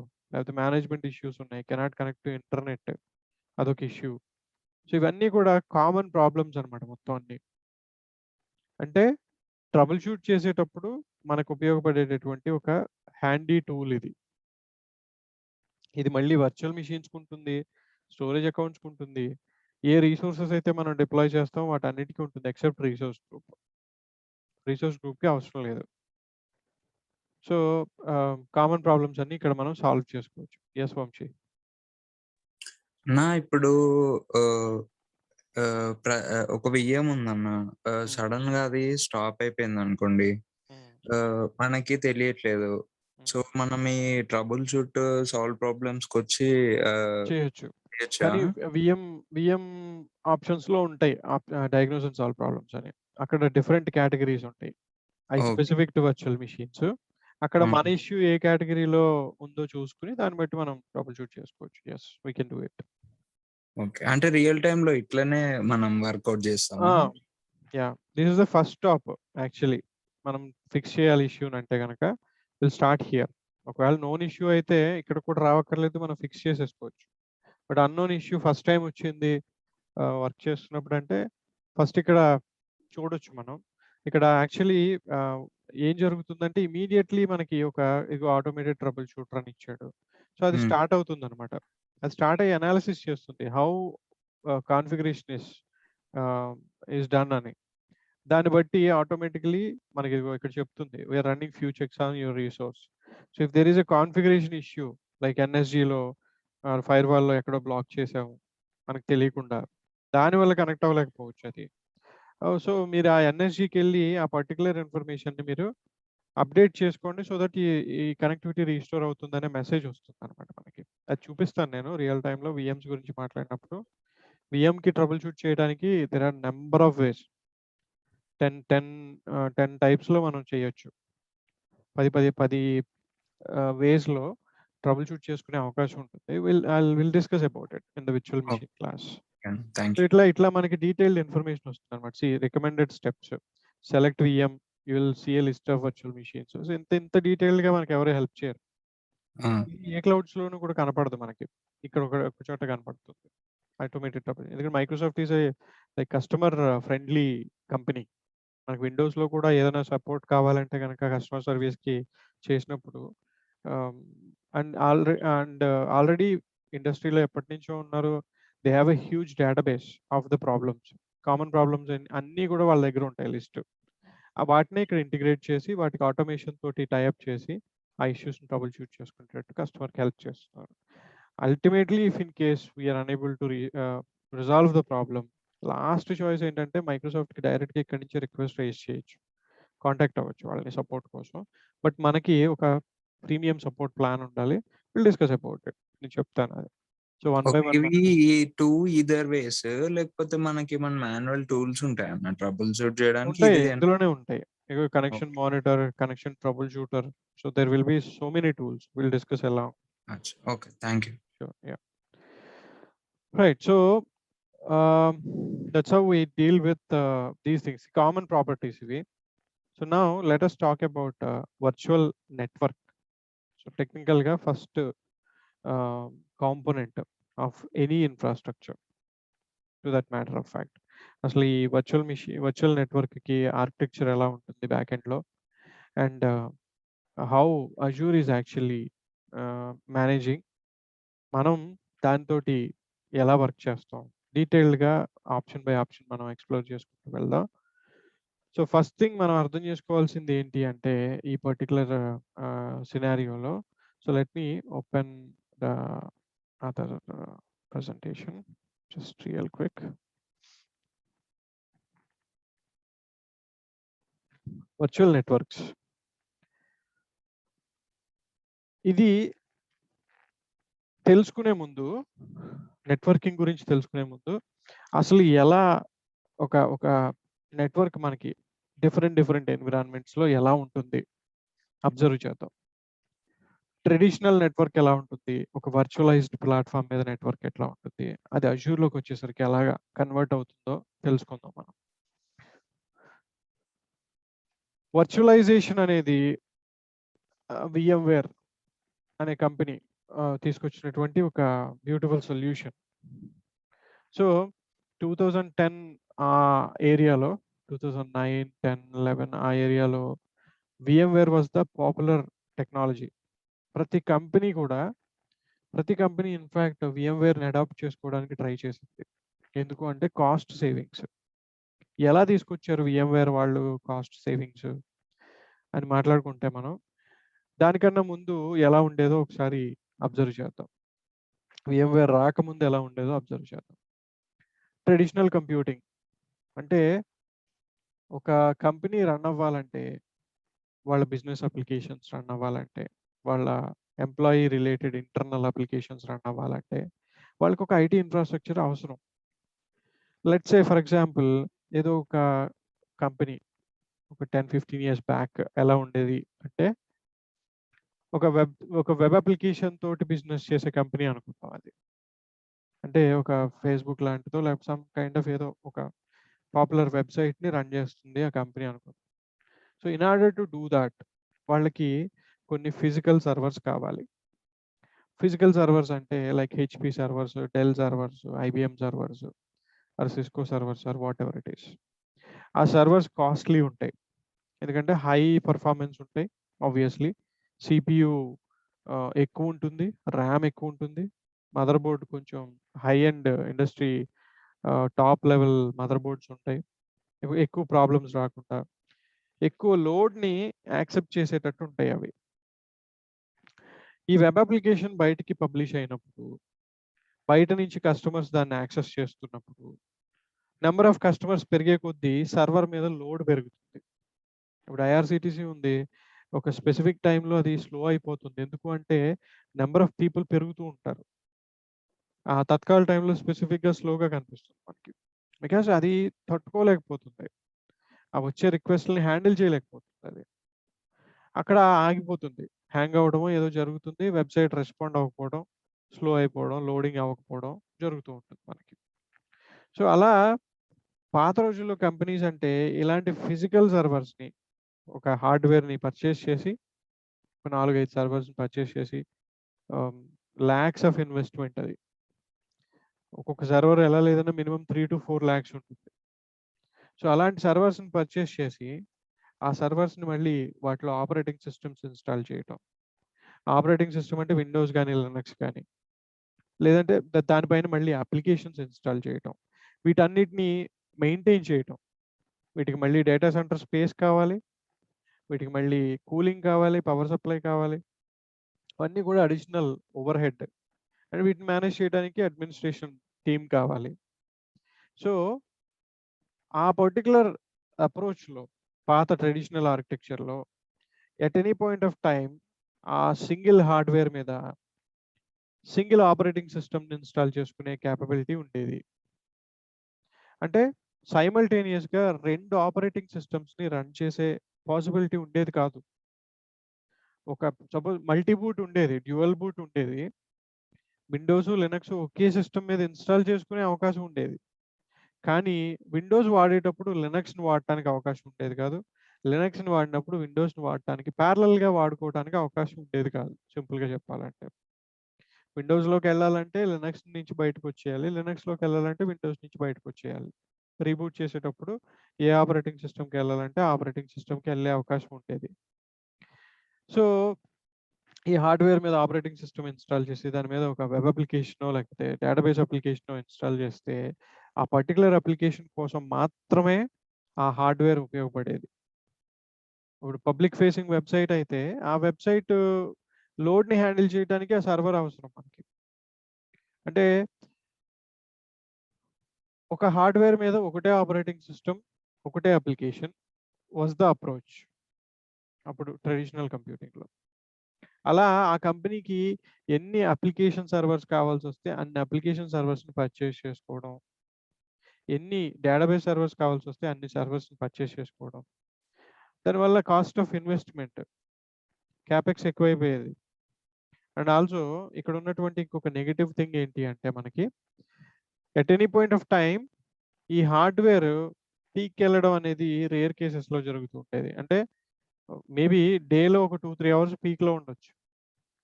Utilization, CPU utilisation, RAM utilisation whatever it is. But rest of the day it will be idle. అంటే యావరేజ్‌లో చూసినప్పుడు ఈ రిసోర్సెస్‌ని 100% ఉపయోగించుకునే పరిస్థితి లేకుండా ఉండేది. Only 25-30% maybe. అంటే పెట్టిన ఇన్వెస్ట్‌మెంట్‌లో 20% మాత్రమే వాడుకోగలుగుతున్నప్పుడు, మిగిలిన 80% ఆర్ 70% వేస్ట్ అయిపోతుంది మనీ. సో, ఈ ప్రాబ్లమ్స్ అన్నిటిని ఓవర్‌కమ్ చేస్తూ వీఎంవేర్ అనేటటువంటి కంపెనీ ఒక వర్చువలైజేషన్ ప్లాట్‌ఫార్మ్‌ని తీసుకొచ్చింది. దాన్ని వీఎంవేర్ ఈఎస్ఎక్స్ అంటారు. ఈ ఈ పర్టిక్యులర్ హార్డ్‌వేర్ మీద ఆపరేటింగ్ సిస్టమ్ రెగ్యులర్ మెకానిజంలో ఆపరేటింగ్ సిస్టమ్ ఇన్‌స్టాల్ చేసే ప్లేస్‌లో వీఎంవేర్ వాళ్ళ సాఫ్ట్‌వేర్‌ని ఇన్‌స్టాల్ చేయడం స్టార్ట్ చేశారు. సో, ఆ సాఫ్ట్‌వేర్ ఏంటి అంటే దాన్ని హైపర్వైజర్ అంటారనమాట. అది ఏం ఏం చేస్తుంది? What additional benefits it will bring on అంటే చాలా ఎక్కువ బెనిఫిట్స్‌ని తీసుకొస్తుందది. ఇంతకుముందు మనకున్న ప్రాబ్లమ్ ఏంటి అంటే మనం ఎక్కువ ఇన్వెస్ట్ చేసి తక్కువ వాడుకునేవాళ్ళం. ఇప్పుడు అదే సర్వర్‌ని 100% వాడుకునేటట్టు, అంటే మనం పెట్టిన ఇన్వెస్ట్‌మెంట్‌కి రిటర్న్ కంప్లీట్‌గా తీసుకొచ్చేటట్టు ఈ వీఎంవేర్ ప్లాట్‌ఫార్మ్ ఉపయోగపడిందనమాట. సో, ఇక్కడ ఏమవుతుంది, ఆహ్, యాక్చువల్‌గా ఈ ఆర్కిటెక్చర్‌లో డైరెక్ట్‌గా హార్డ్‌వేర్ మీద ఆపరేటింగ్ సిస్టమ్ ఇన్‌స్టాల్ అయింది. దానిపైన అప్లికేషన్స్ ఇన్‌స్టాల్ అయినాయి. 3 లేయర్ ఆర్కిటెక్చర్‌లో.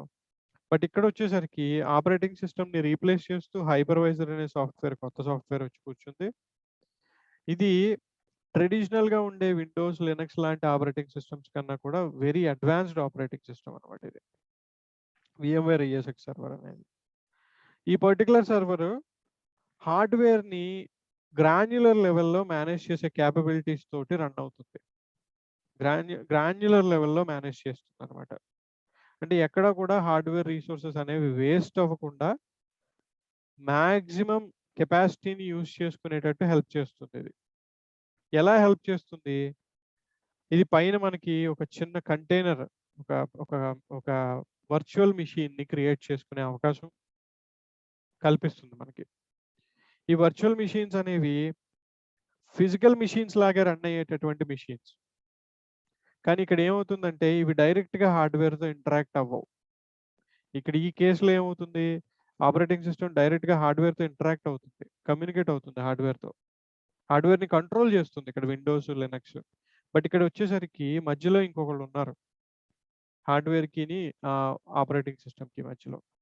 సో, ఎప్పుడైతే వర్చువల్ మెషిన్స్ అనే కాన్సెప్ట్ వచ్చిందో, హార్డ్‌వేర్ మీద డిపెండెన్సీ లిఫ్ట్ అయిపోయిందో, ఇంక మేనేజబిలిటీ అనేది చాలా ఫ్లెక్సిబుల్‌గా మారిపోయిందనమాట. ఇంతకుముందు ఒక హార్డ్‌వేర్ మీద ఒకే ఆపరేటింగ్ సిస్టమ్, ఒకే అప్లికేషన్ రన్ చేసే పరిస్థితి నుంచి, అదే హార్డ్‌వేర్ మీద మల్టిపుల్ ఆపరేటింగ్ సిస్టమ్స్ సైమల్టేనియస్‌గా, పారలెల్‌గా చిన్న చిన్న కంటైనర్స్ లాగా రన్ చేసుకునే కేపబిలిటీస్‌ని మనకి VMware టెక్నాలజీ తీసుకొచ్చింది. దీనివల్ల ఇప్పుడు ఏమైందంటే, ఇలా మనం చిన్న వర్చువల్ మెషిన్స్ క్రియేట్ చేసినప్పుడు, ప్రతి వర్చువల్ మెషిన్‌లోనూ ఒక ఆపరేటింగ్ సిస్టమ్ నడుస్తుంది. ఆ ప్రతి ఆపరేటింగ్ సిస్టమ్ మీద ఒక అప్లికేషన్ నడుస్తుంది. So, at any point of time మన సర్వర్ యుటిలైజేషన్ ఆ నీడ్ అనేది ఫుల్‌ఫిల్ అవుతుంది. ఎందుకంటే అన్నిట్లికి కావాల్సినటువంటి రిసోర్సెస్‌ని హైపర్వైజర్ మేనేజ్ చేస్తూ షేర్ చేస్తుంది ఈ వర్చువల్ మెషిన్స్ అన్నిటికి. అప్పుడు ఇంతకుముందు 25% యావరేజ్ యుటిలైజేషన్ ఉన్నది. ఇప్పుడు మనం ఒకటే సర్వర్ మీద multiple containers virtual machines run చేసినప్పుడు, అవన్నీ ఆ కింద ఉన్నటువంటి హార్డ్‌వేర్ రిసోర్సెస్‌ని వాడుకుంటూ, దాని యుటిలైజేషన్‌ని మాక్సిమం మనం ఆహ్, వాడుకునేటట్టు, మాక్సిమం బెనిఫిట్ వచ్చేటట్టు మనకి ఈ మధ్యలో ఉన్న హైపర్వైజర్ హెల్ప్ చేస్తుందనమాట. ఇక్కడ ఇప్పుడు ఏమైంది? ఒకే ఆపరేటింగ్ సిస్టమ్, ఒకే అప్లికేషన్ స్టేట్ నుంచి multiple operating systems, multiple applications on a single server స్టేట్‌కి వర్చువలైజేషన్ ప్లాట్‌ఫార్మ్ తీసుకొచ్చింది.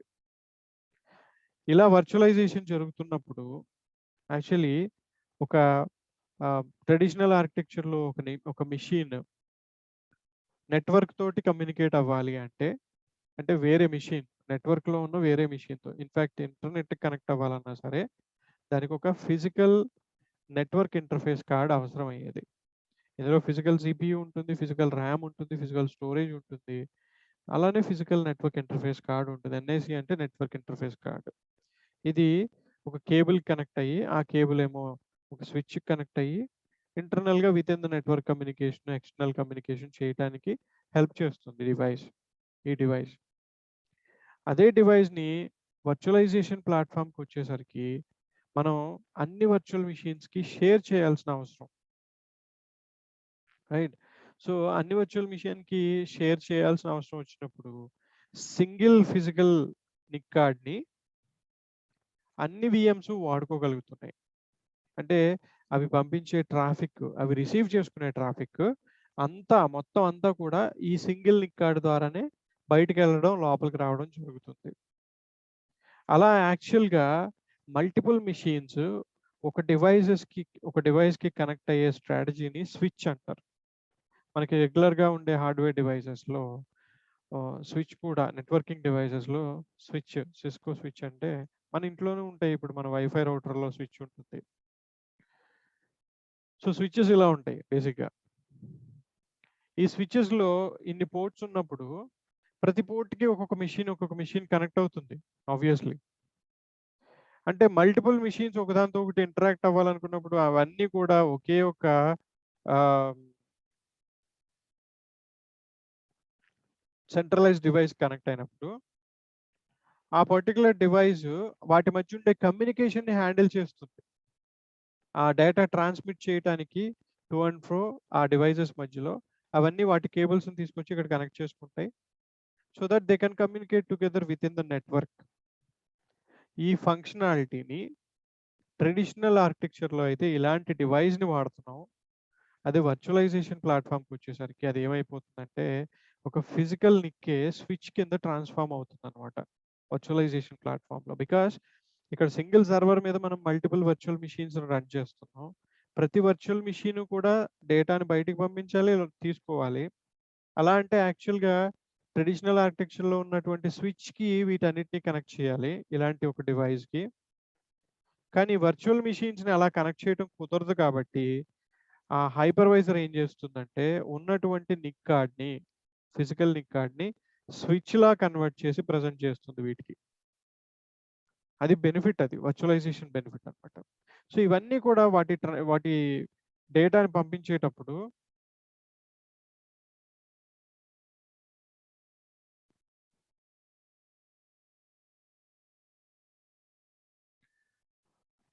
ఆ నిక్ ద్వారానే బయటికి పంపించడం జరుగుతుంది అనమాట. సో ఇక్కడ ఒక సింగిల్ ఫిజికల్ నిక్ కార్డ్ ఈ మిషన్స్ అన్నిటినీ కూడా హ్యాండిల్ చేస్తున్నప్పుడు, అది స్విచ్ లాగా పనిచేస్తున్నప్పుడు దాన్ని ఏమంటారంటే వర్చువల్ స్విచ్ అంటారు అనమాట. అండ్ ఇక్కడ మనకి అజూర్లో అలాంటి వర్చువల్ స్విచెస్ బ్యాక్గ్రౌండ్లో నడుస్తూ ఒక vignette virtual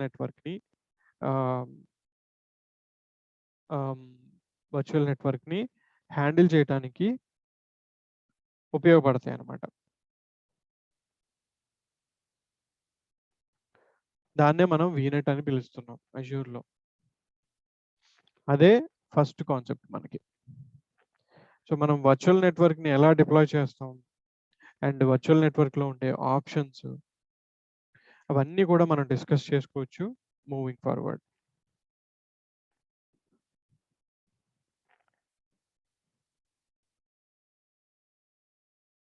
Just a second, guys.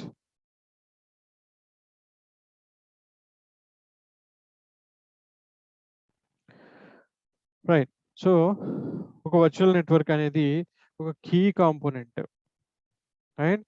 So ఆ కీ కాంపోనెంట్ ఈ వర్చువల్ నెట్వర్క్ అనేది కాదు, ఫిజికల్ నెట్వర్క్ అయినా సరే కీ కాంపోనెంట్. ఎనీ ఇన్ఫ్రాస్ట్రక్చర్ మనం ఫస్ట్ నుంచి బిల్డ్ చేయాలి అనుకుంటే ఫస్ట్ మనం ఫోకస్ చేయాల్సింది నెట్వర్కింగ్ కాంపోనెంట్స్ మీద. వితౌట్ ప్రాపర్ నెట్వర్క్ ఎలాంటి ఇన్ఫ్రాస్ట్రక్చర్ని కూడా సెటప్ చేయడానికి కుదరదు మనకి. సో నెట్వర్కింగ్ ఏరియా వచ్చేసరికి మనకి ఇన్ని కాన్సెప్ట్స్ ఉన్నాయి మన కోర్స్లో. Connectivity services related to Azure. అంటే మన అజూర్ నెట్వర్క్లో మనం క్రియేట్ చేసే వర్చువల్ మిషన్స్, వాటి మధ్య ఉండే కమ్యూనికేషన్. అలాగే ఒకవేళ మనకి హైబ్రిడ్ క్లౌడ్ ఉంటే, నిన్న మాట్లాడుకున్నాం హైబ్రిడ్ క్లౌడ్ అంటే ఏంటి, private cloud and public cloud. Private cloud అంటే on premises environment, private data centre. Public cloud అంటే అజూర్. ఈ రెండింటిని కనెక్ట్ చేయడానికి కావాల్సినటువంటి సర్వీసెస్. సో మన క్లాసెస్లో will talk about VNet full options. Virtual వ్యాన్ కవర్ కాదు, ఇది కొంచెం నెక్స్ట్ లెవెల్ అనమాట. ఇది ఎక్స్ప్రెస్ అవుట్ కవర్ అవుతుంది థియరిటికల్గా. విపిఎన్ గేట్వే గురించి మాట్లాడుకుంటాం, site to site VPN and point to site VPN. And then NAT gateway cover అవుతుంది. అజూర్ డిఎన్ఎస్ గురించి మాట్లాడుకుంటాం, peering service, bastion service cover అవుతుంది. అప్లికేషన్ ప్రొటెక్షన్ సర్వీసెస్, ఇవన్నీ సెక్యూరిటీ కోసం. ప్రైవేట్ లింక్ ఒక సెక్యూర్ సర్వీస్, ఇది ప్రైవేట్గా యాక్సెస్ చేయడానికి రీసోర్సెస్ని. DDoS protection, distributed denial of service, firewall, network security groups, web application firewall, network end points, ఇవన్నీ కవర్ అవుతాయి మనకి. అండ్ సిడిఎన్ కవర్ అవుతుంది, front door service, traffic manager, application gateway, internet analyser తప్ప rest of the things అన్నీ cover అవుతాయి మనకి. And network watcher, express out monitor, ఇవన్నీ monitoring solutions. మానిటరింగ్లో ఇవన్నీ కవర్ అవుతాయి. So different areas like network అంటే సింపుల్గా అది క్రియేట్ చేసేసి దాంట్లో వర్చువల్ మిషన్స్ ప్లేస్ చేసి వాటి కమ్యూనికేషన్ ఎస్టాబ్లిష్ చేయడంతో మన పని అయిపోతుంది. There is a lot to understand and manage. మనకి సపోర్టింగ్ టూల్స్ ఇవన్నీ, మానిటరింగ్ సొల్యూషన్స్ మానిటరింగ్ని ఎప్పటికప్పుడు నెట్వర్క్ పర్ఫార్మెన్స్ని వాటిని మేనేజ్ చేస్తూ ఉంటాయి. ప్రొటెక్షన్ సర్వీసెస్ సెక్యూరిటీని ప్రొవైడ్ చేస్తూ ఉంటాయి. అంటే కరెక్ట్‌గా మన నెట్వర్క్‌ని మనం మేనేజ్ చేసుకోవాలంటే మనకు కావాల్సింది ఈ డిపెండెంట్ సర్వీసెస్ కూడా అన్నమాట. So, let's go ahead and create our first vignette. Vignette create చేసిన తర్వాత దాంట్లో ఉండేటటువంటి ఆప్షన్స్‌ని సీక్వెన్షియల్‌గా మనం తెలుసుకుందాం. సో, క్రియేట్ వర్చువల్ నెట్వర్క్ అన్నాను. ఇక్కడి నుంచి మనం ఇనిషియేట్ చేస్తున్నాం. క్రియేట్ వర్చువల్ నెట్వర్క్ అనగానే ఏ రిసోర్స్ గ్రూప్‌లో ప్లేస్ చేస్తారని అడిగింది. And we can name it accordingly. Next vignette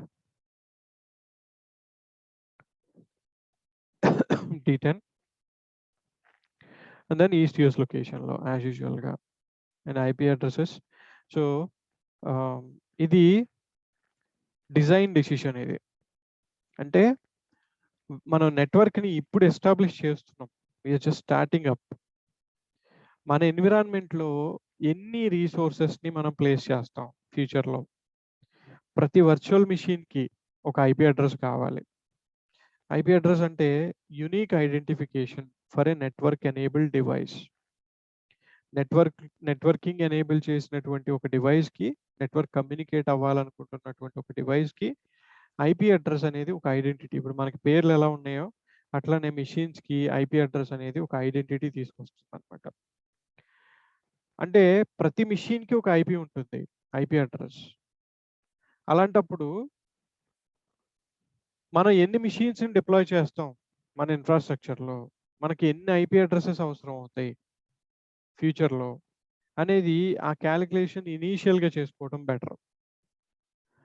మనకి మన పెద్ద ఇన్‌ఫ్రాస్ట్రక్చర్ అయితే ఒక ఒక ఈ ఒక 60,000 ఉండేటటువంటి 60,000 మెషిన్స్ అది which is impossible in real time. Definitely ఒక 60,000 ఉంటాయి అనుకుంటే ఫర్ ఎగ్జాంపుల్. అప్పుడు మనం ఎలా కాలిక్యులేట్ చేసుకోవాలి ఈ ఐపీ అడ్రెసెస్‌ని? లేదు ఇంతకన్నా ఎక్కువ కావాలి నాకు. 65,000 కన్నా ఎక్కువ ఉన్నాయంటే how do I need to calculate అనేది మనం యాక్చువల్లీ ఎలా కాలిక్యులేట్ చేయాలనేది కూడా తెలుసుకుందాం. ఐపీ అడ్రెస్ కాలిక్యులేషన్ ఎలా చేయాలి? So, this is a design decision.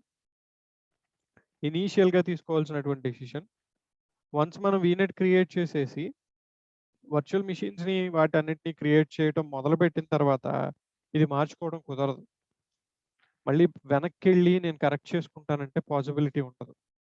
So, అందుకని ముందే ఇనీషియల్‌గా మనకి ఎన్ని ఐపీ అడ్రెసెస్ కావాలి? ఎలా కాలిక్యులేట్ చేయాలి ఐపీ అడ్రెసెస్‌ని? అండ్ మన నెట్వర్క్‌లో ఎలా మనం ఆర్గనైజ్ చేద్దాం అనుకుంటున్నాం రిసోర్సెస్‌ని అన్నీ కూడా మనం ముందే ఆలోచించాల్సిన అవసరం ఉంటుందన్నమాట. So, will see how to calculate. దాని తర్వాత సబ్‌నెట్ అని ఇచ్చారు ఇక్కడ.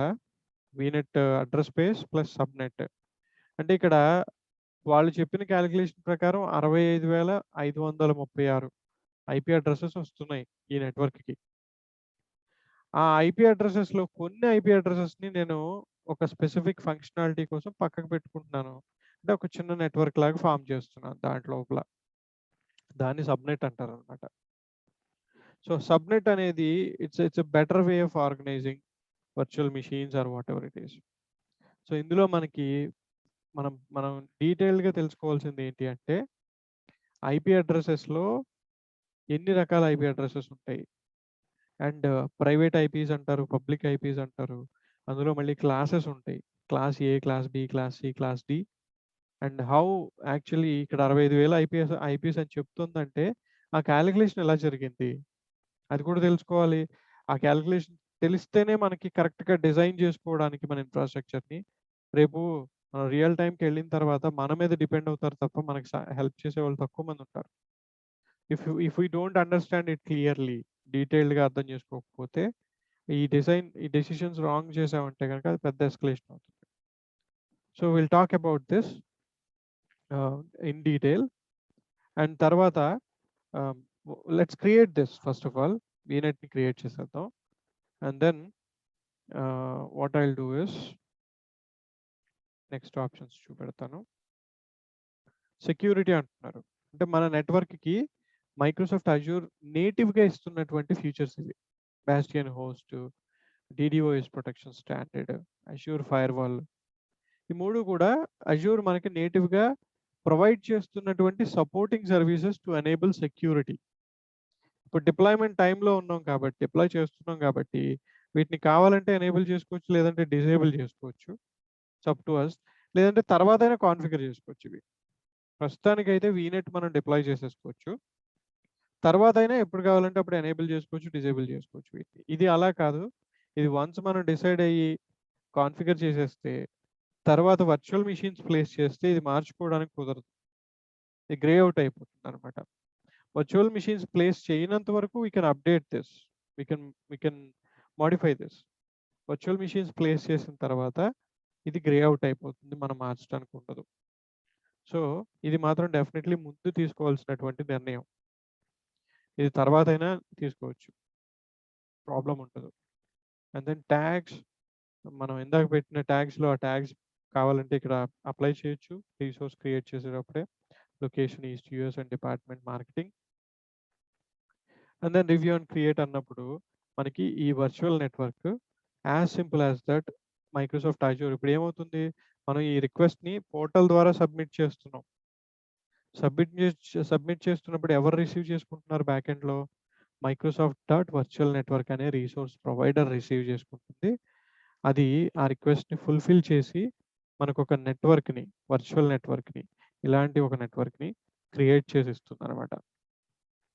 ఆ క్రియేట్ చేసిన నెట్వర్క్కే ఇప్పుడు మన రీసోర్సెస్ అన్నీ కూడా కనెక్ట్ అవ్వడం జరుగుతుంది. వర్చువల్ మెషిన్స్ కావచ్చు, స్టోరేజ్ అకౌంట్స్ కావచ్చు, లోడ్ బ్యాలెన్సర్స్ కావచ్చు, వెబ్ అప్లికేషన్స్ కావచ్చు, anything as such, everything will be connected to, all the communication will be handled through VNet అనమాట. మనం VNet క్రియేట్ చేసుకున్నాం అండ్ ఇక్కడి నుంచి ఈ ఆప్షన్స్ అన్ని చేయాలి, స్టార్ట్ చేయాలి. సో ఈరోజు ఇక్కడ స్టాప్ చేస్తాను. రేపు రాగానే will start with address space. ఒకసారి మళ్ళీ రీక్యాప్ చేసుకుని రేపు అడ్రస్ స్పేస్ గురించి మాట్లాడుకుందాం, ఐపీ క్యాలిక్యులేషన్స్ ఎలా చేయాలి అనేది. అండ్ ఐపీ క్యాలిక్యులేషన్స్ అర్థమైన తర్వాత will move on to the next topics and will discuss about them. ఎందుకంటే ఇప్పుడు ఇది స్టార్ట్ చేస్తే మనకి టైం సరిపోదు కాబట్టి obviously it's a lengthy topic. IP address calculations, IP address గురించిన టాపిక్. ప్రస్తుతానికి ఇప్పుడు మనకి మార్చుకోవడానికి ఇప్పుడు అవకాశం ఉంది. గ్రేడ్ అవుట్ అయ్యలేదు, I can change it over to something else also. Once మనం వర్చువల్ మెషిన్స్ డిప్లాయ్ చేసి వర్చువల్ మెషిన్స్ కాన్ఫిగర్ చేస్తే ఇది కూడా గ్రే అవుట్ అయిపోతుంది అనమాట, ఇలా అయిపోతుంది. సో మనకు కంట్రోల్ ఉండదు ఇంకప్పుడు. అందుకని ఇది ముందు నిర్ణయించాల్సినటువంటి ఫ్యాక్టర్. అది ఎలా మనం నిర్ణయం తీసుకుంటాం, ఎలా క్యాలిక్యులేట్ చేస్తాం అనేది రేపు క్లాస్లో నేను క్లియర్గా చెప్తాను. So that's all for today guys. Any questions so far? ఇప్పుడు ఇది మనమే చేస్తామన్నా లేకపోతే నెట్వర్కింగ్ ఇంకా అలా ఉండదు. అజూర్ అడ్మిన్ అంటే we have to take care of everything. Okay, అంటే ఈ సెట్ ఆఫ్ రేంజ్ ఎవరైనా మనకి ఇన్స్ట్రక్ట్ చేస్తారా లేకపోతే మనమే ఓన్ డిసిషన్ తీసుకోవాలి? రిక్వైర్మెంట్ అయితే చెప్తారు. సపోజ్ ఇప్పుడు ఒక వీనెట్ క్రియేట్ చేయాలి అంటే కనుక everything will be mentioned in the document are ticket. So vignette అన్నప్పుడు అడ్రస్ స్పేస్ ఇది ఉండాలి అని చెప్తారు, లొకేషన్ ఇది ఉండాలని చెప్తారు. So everything will be documented అనమాట. లేకపోతే మనం ఆ ఇన్ఫర్మేషన్ అడిగి తీసుకోవాలి. ఓకే, ఆ ప్రొసీజరే మనం ఫాలో అయ్యి సెట్ చేస్తాం అంతే. ఆ ఇన్పుట్స్ అన్ని వాళ్ళు ఇస్తారు. ఒకవేళ వాళ్ళు రాంగ్ ఇన్పుట్ ఇచ్చారంటే జస్ట్ నీడ్ టు కన్ఫర్మ్. మీరు ఇచ్చిన దాంట్లో సపోజ్ ఇక్కడ 24 అని పెట్టారు, ఈ చివర 24 అని పెట్టారు అనుకుందాం. అప్పుడు ఏమవుతుంది, కౌంట్ తగ్గిపోయింది, ఓన్లీ 256 ఐపీసే వచ్చాయి. So definitely we need to confirm. ఎందుకంటే రేపు పొద్దున్న మళ్ళీ వచ్చి నాకు ఈ ఐపీస్ సరిపోలేదు, మొత్తం నెట్వర్క్ ఎగ్జాస్ట్ అయిపోయింది, నేను ఇంకా అడిషనల్ రీసోర్సెస్ యాడ్ చేయాలి అంటే అప్పుడు నువ్వెందుకు చెప్పలేదు అంటాడు. అప్పుడు చాయిస్ లేదు అన్న, ఇంకొక నెక్స్ట్ వీనెట్ మళ్ళీ అడ్రస్ స్పేస్ యాడ్ చేసుకోవచ్చు, అజూర్ లో ఉంటుంది, ఇంకొక అడ్రస్ స్పేస్ యాడ్ చేయొచ్చు. బట్ దానికన్నా ముందే మనమే క్లియర్గా తీసుకుంటే రీవర్క్ అవ్వకుండా, ఎస్కలేట్ అవ్వకుండా కైండ్ ఆఫ్ వాటిని అవాయిడ్ చేయడానికి మనకి హెల్ప్ అవుతుంది అంతే. అది అర్థం చేసుకుంటే కరెక్ట్గా. జస్ట్ నీడ్ టు రీకన్ఫర్మ్ ఎన్ని ఫ్యూచర్ ఏంటి, ఫ్యూచర్లో ఎన్ని ఇంకా వర్చువల్ మెషిన్స్ మీరు ప్లాన్ చేస్తున్నారు అనే దాన్ని బట్టి వీ కెన్ రికమెండ్ అకౌంట్. ఒక అడ్రస్ స్పేస్ మనం రికమెండ్ చేయొచ్చు, అకార్డింగ్లీ వాళ్ళు ఓకే చేస్తే అకార్డింగ్లీ మనం కాన్ఫిగర్ చేస్తాం. Just adding it to it, మళ్ళీ మనం అడ్రస్ స్పేస్ యాడ్ చేసినప్పుడు billing will be done on the additional as well, right? Additional address spacing లో ఏదైతే స్పెసిఫై చేస్తామో ఇప్పుడు యాజ్ ఇఫ్ ఇప్పుడు 256 కి 24/24 స్పెసిఫై చేస్తే 256 వచ్చాయి అండ్ దెన్ అవును. సడన్ గా రిక్వైర్మెంట్ పెరిగింది. Like I mean even it could be there wrong decision, లేకపోతే మనం తీసుకున్న డెసిషన్ రాంగ్ అయి ఉండొచ్చు. But again additional space add చేస్తే additional building will be done based upon that, right? కాదు. యాక్చువల్లీ ఈ ఐపీ అడ్రసెస్ అన్ని ఫ్రీ ఆఫ్ కాస్ట్. ఇవన్నీ ఓకే ప్రైవేట్ ఐపీస్ అనమాట. అజూర్లో ప్రైవేట్ ఐపీస్కి ఏ కాస్ట్ ఉండదు. మీరు ఎన్నైనా వాడుకోవచ్చు. ఇట్లా ఎక్కడా ఉండదు private IPs cost. Public okay ఐపీస్కే కాస్ట్ ఉంటుంది. పబ్లిక్ కి కూడా ఇక్కడ స్పెసిఫై చేస్తాం. లేదు. అవి ఇండివిజువల్గా స్పెసిఫై చేస్తాం. ఇది జస్ట్ ఏంటంటే ఇంటర్నల్ కమ్యూనికేషన్కి విత్ ఇన్ ద నెట్వర్క్ అన్ని విఎమ్స్ దాంతో ఒకటి కమ్యూనికేట్ అవ్వాలనుకున్నప్పుడు దానికోసం ఇది అడ్రస్ స్పేస్. బయట నుంచి అంటే ఎక్స్టర్నల్ కమ్యూనికేషన్ అవసరమైనప్పుడే పబ్లిక్ ఐపీస్ అవసరం అవుతాయి. Okay yeah. So and one more thing ఏంటంటే మనం వర్చువల్ నెట్వర్క్ క్రియేట్ చేసి అంటిల్ వీ యూజ్ ఇట్ అంటే ఒక వర్చువల్ మిషన్ ప్లేస్ చేసి అందులో డేటా ట్రాన్స్మిట్ చేసే వరకు కూడా free of cost. No cost will be there for the VNet. VNet ఇలాగ మనం ఇప్పుడు బ్లాంక్ వీనెట్ క్రియేట్ చేసాం, plain VNet without any additional resources. Okay so మనం వర్చువల్ మిషన్స్ క్రియేట్ చేసి అవన్నీ ఎస్టాబ్లిష్ చేసే వరకు కూడా దీనికి బిల్లింగ్ స్టార్ట్ అవుతుంది. జీరో బిల్లింగ్ అనమాట. ఓకే ఎందుకంటే డేటా ట్రాన్స్మిట్ అవుతుంది. ట్రాన్స్మిషన్ స్టార్ట్ అయినప్పుడు బిల్లింగ్ స్టార్ట్ అవుతుంది. ఓన్లీ అప్లోడ్ అండ్ డౌన్లోడ్ కాస్టే ఉంటుంది. And additional services like డిడిఓఎస్, fire wall, security centre ఇవి ఎనేబుల్ చేస్తే వాటికి స్పెసిఫిక్గా వాటి కాస్ట్ వాటికి ఉంటుంది మళ్ళీ. Okay thanks. సార్ మనకి మేనేజ్మెంట్ సర్వీసెస్లో గవర్నర్లో పాలసీస్ ఉన్నాయి కదా, సో ఆ పాలసీస్ ఓన్లీ ఈ అజూర్ విఎం సంబంధించిన పాలసీసా లేదంటే మనం ఓఎస్ లెవెల్లో జీపీఓ కూడా కన్ఫిగర్? లేదు, అజూర్ ప్లాట్ఫామ్ పాలసీస్ అవి. Okay. At the same time again మళ్ళీ మనకు డయాగ్నోస్టిక్ లో ట్రబుల్ షూటింగ్ స్టెప్స్ ఉన్నాయి కదా, అవి కూడా మళ్ళీ సేమ్ అజూర్ సంబంధించిన లేదంటే ఇన్సైడ్ ఓఎస్ ఏమైనా ఇష్యూస్ ఉంటాయి? ఇన్సైడ్ ఓఎస్ ఉండదు, ప్లాట్ఫామ్ రిలేటెడ్ ఉంటాయి మోస్ట్లీ. ఎందుకంటే ఓఎస్ అనేది అది ఇర్రెస్పెక్టివ్ ఆఫ్ ప్లాట్ఫామ్, లినక్స్ అవ్వచ్చు, విండోస్ అవ్వచ్చు, డిఫరెంట్ ఫ్లేవర్ ఆఫ్ లినక్స్ అవ్వచ్చు. సో ఆ లెవెల్లో డాక్యుమెంటేషన్ ఇంకా అప్డేట్ చేయలేదు వాళ్ళు. It's all about platform. ఎందుకంటే ఇప్పుడు విఎం కనెక్ట్ అవ్వట్లేదు అంటే ఇక్కడ కాన్ఫిగరేషన్ ప్రాబ్లం ఉంటుంది మోస్ట్లీ. ఫస్ట్ మనం ఇనిషియేట్ చేసేది డిప్లాయ్మెంట్ ఇక్కడి నుంచి కాబట్టి ఇక్కడ సరిగ్గా డిప్లాయ్ చేయకపోతే అది కనెక్ట్ అవ్వదు. ఇక్కడ కరెక్ట్ గా ఉంది అంటే అప్పుడు ఓఎస్ లో చెక్ చేసుకోవాలి.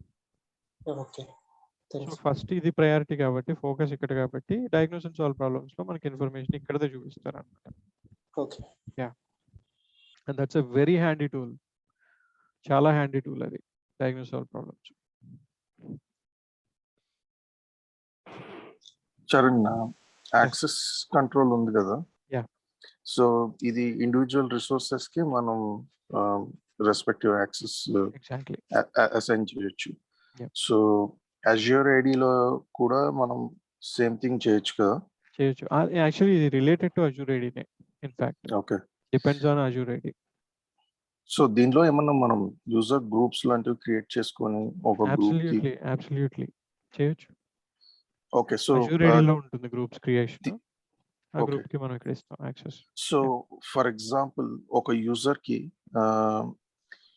ఈ యాక్సెస్ కంట్రోల్లో ఇండివిజువల్ గా ఒక రిసోర్స్ కి యాక్సెస్ డినైడ్ ఉండి తను అజ్యూర్ ఐడిలో క్రియేట్ చేసిన గ్రూప్ లో సపోజ్ సే ఆ పర్టికులర్ రిసోర్స్ కి గ్రాంట్ ఉందనుకోండి, సో ఇది ఎలా అప్లై అవుతుంది? అది కాన్ఫ్లిక్టింగ్ సినారియో. సో డినైయే ఫస్ట్ ప్రయారిటీ ఉంటుంది. Okay, so I think okay, ఇది denial based system. Priority denial.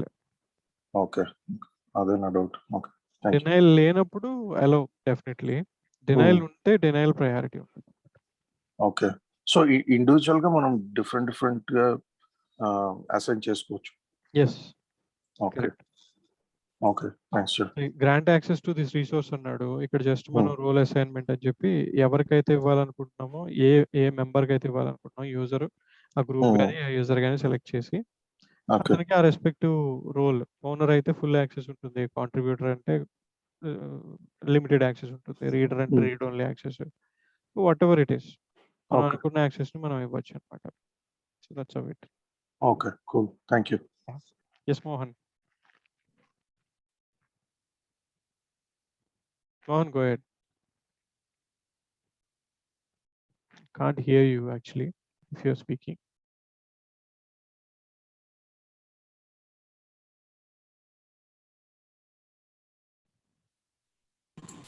Sharon, can you hear me? Yeah, I can. Yeah. Okay. I have a question regarding the migration, kind of like if you have servers from on-prem to the Azure cloud, if you want to move. అప్పుడు web server ఉంటుంది, app server ఉంటుంది, మళ్ళీ database ఉంటుంది కదండి. ఆ మూడింటిని club చేసి మనం ఒకసారి Azure లో క్లౌడ్ లోకి మూవ్ చేయాలంటే చేయొచ్చు. గ్రూపింగ్ ఆఫ్ రిసోర్సెస్ ఉంటుంది. అలా డిపెండెన్సీ ఉన్న వాటికి గ్రూప్ చేసి ఒక గ్రూప్ క్రియేట్ చేసి ఒకేసారి వాటన్నిటిని కలిపి మైగ్రేట్ చేస్తాం. సో దట్ కన్సిస్టెన్సీ ఉంటుంది, ట్రాన్సాక్షన్స్ కన్సిస్టెన్సీ. అంటే డేటాబేస్ అనేది ఓన్లీ ఒక అప్లికేషన్ తోటే ఉండదు కదండి, మల్టిపుల్ అప్లికేషన్స్ తోటి కూడా లింక్ అయి ఉంటుంది కదా. అవును. సో అది ఇంకా మనకు ఉన్నటువంటి రిక్వైర్మెంట్ బేస్ చేసుకుని ప్లాన్ చేసుకోవాలి. అక్కడ అలాంటి సిచ్యువేషన్ అయితే లిఫ్ట్ అండ్ షిఫ్ట్ ప్రిఫర్ చేస్తారు లైవ్ మైగ్రేషన్ కన్నా కూడా. అంటే అక్కడ బ్యాకప్ తీసుకుని ఇక్కడ ఒక మిషన్ సెటప్ చేసి ఆ మిషన్లో SQL ఇన్స్టాల్ చేసి బ్యాకప్ రీస్టోర్ చేసి తర్వాత సింపుల్గా ఆన్ ప్రిమైసెస్లో అన్ని అప్లికేషన్స్లోనూ కనెక్షన్ స్ట్రింగ్స్ అప్డేట్ చేస్తారు. దెన్ అప్లికేషన్ సర్వర్స్ మైగ్రేట్ చేస్తారు. అంటే కుబర్నెటిస్ లాగా టూల్ ఉపయోగించి ఏమన్నా చేయడానికి అవకాశం ఉంటుందండి, లేకపోతే? Actually Azure migrate is very advanced tool. అందులో మనకి అసెస్మెంట్ టూల్స్ ఉంటాయి. అంటే ఇన్వెంటరీ కలెక్షన్ ప్లస్ అసలు ఏం అప్లికేషన్ రన్ అవుతుంది, డిపెండెన్సీస్ ఏమున్నాయి, మొత్తం అనాలిసిస్ చేసి మనకి రిపోర్ట్ అజూర్కి పోస్ట్ చేస్తుంది అనమాట.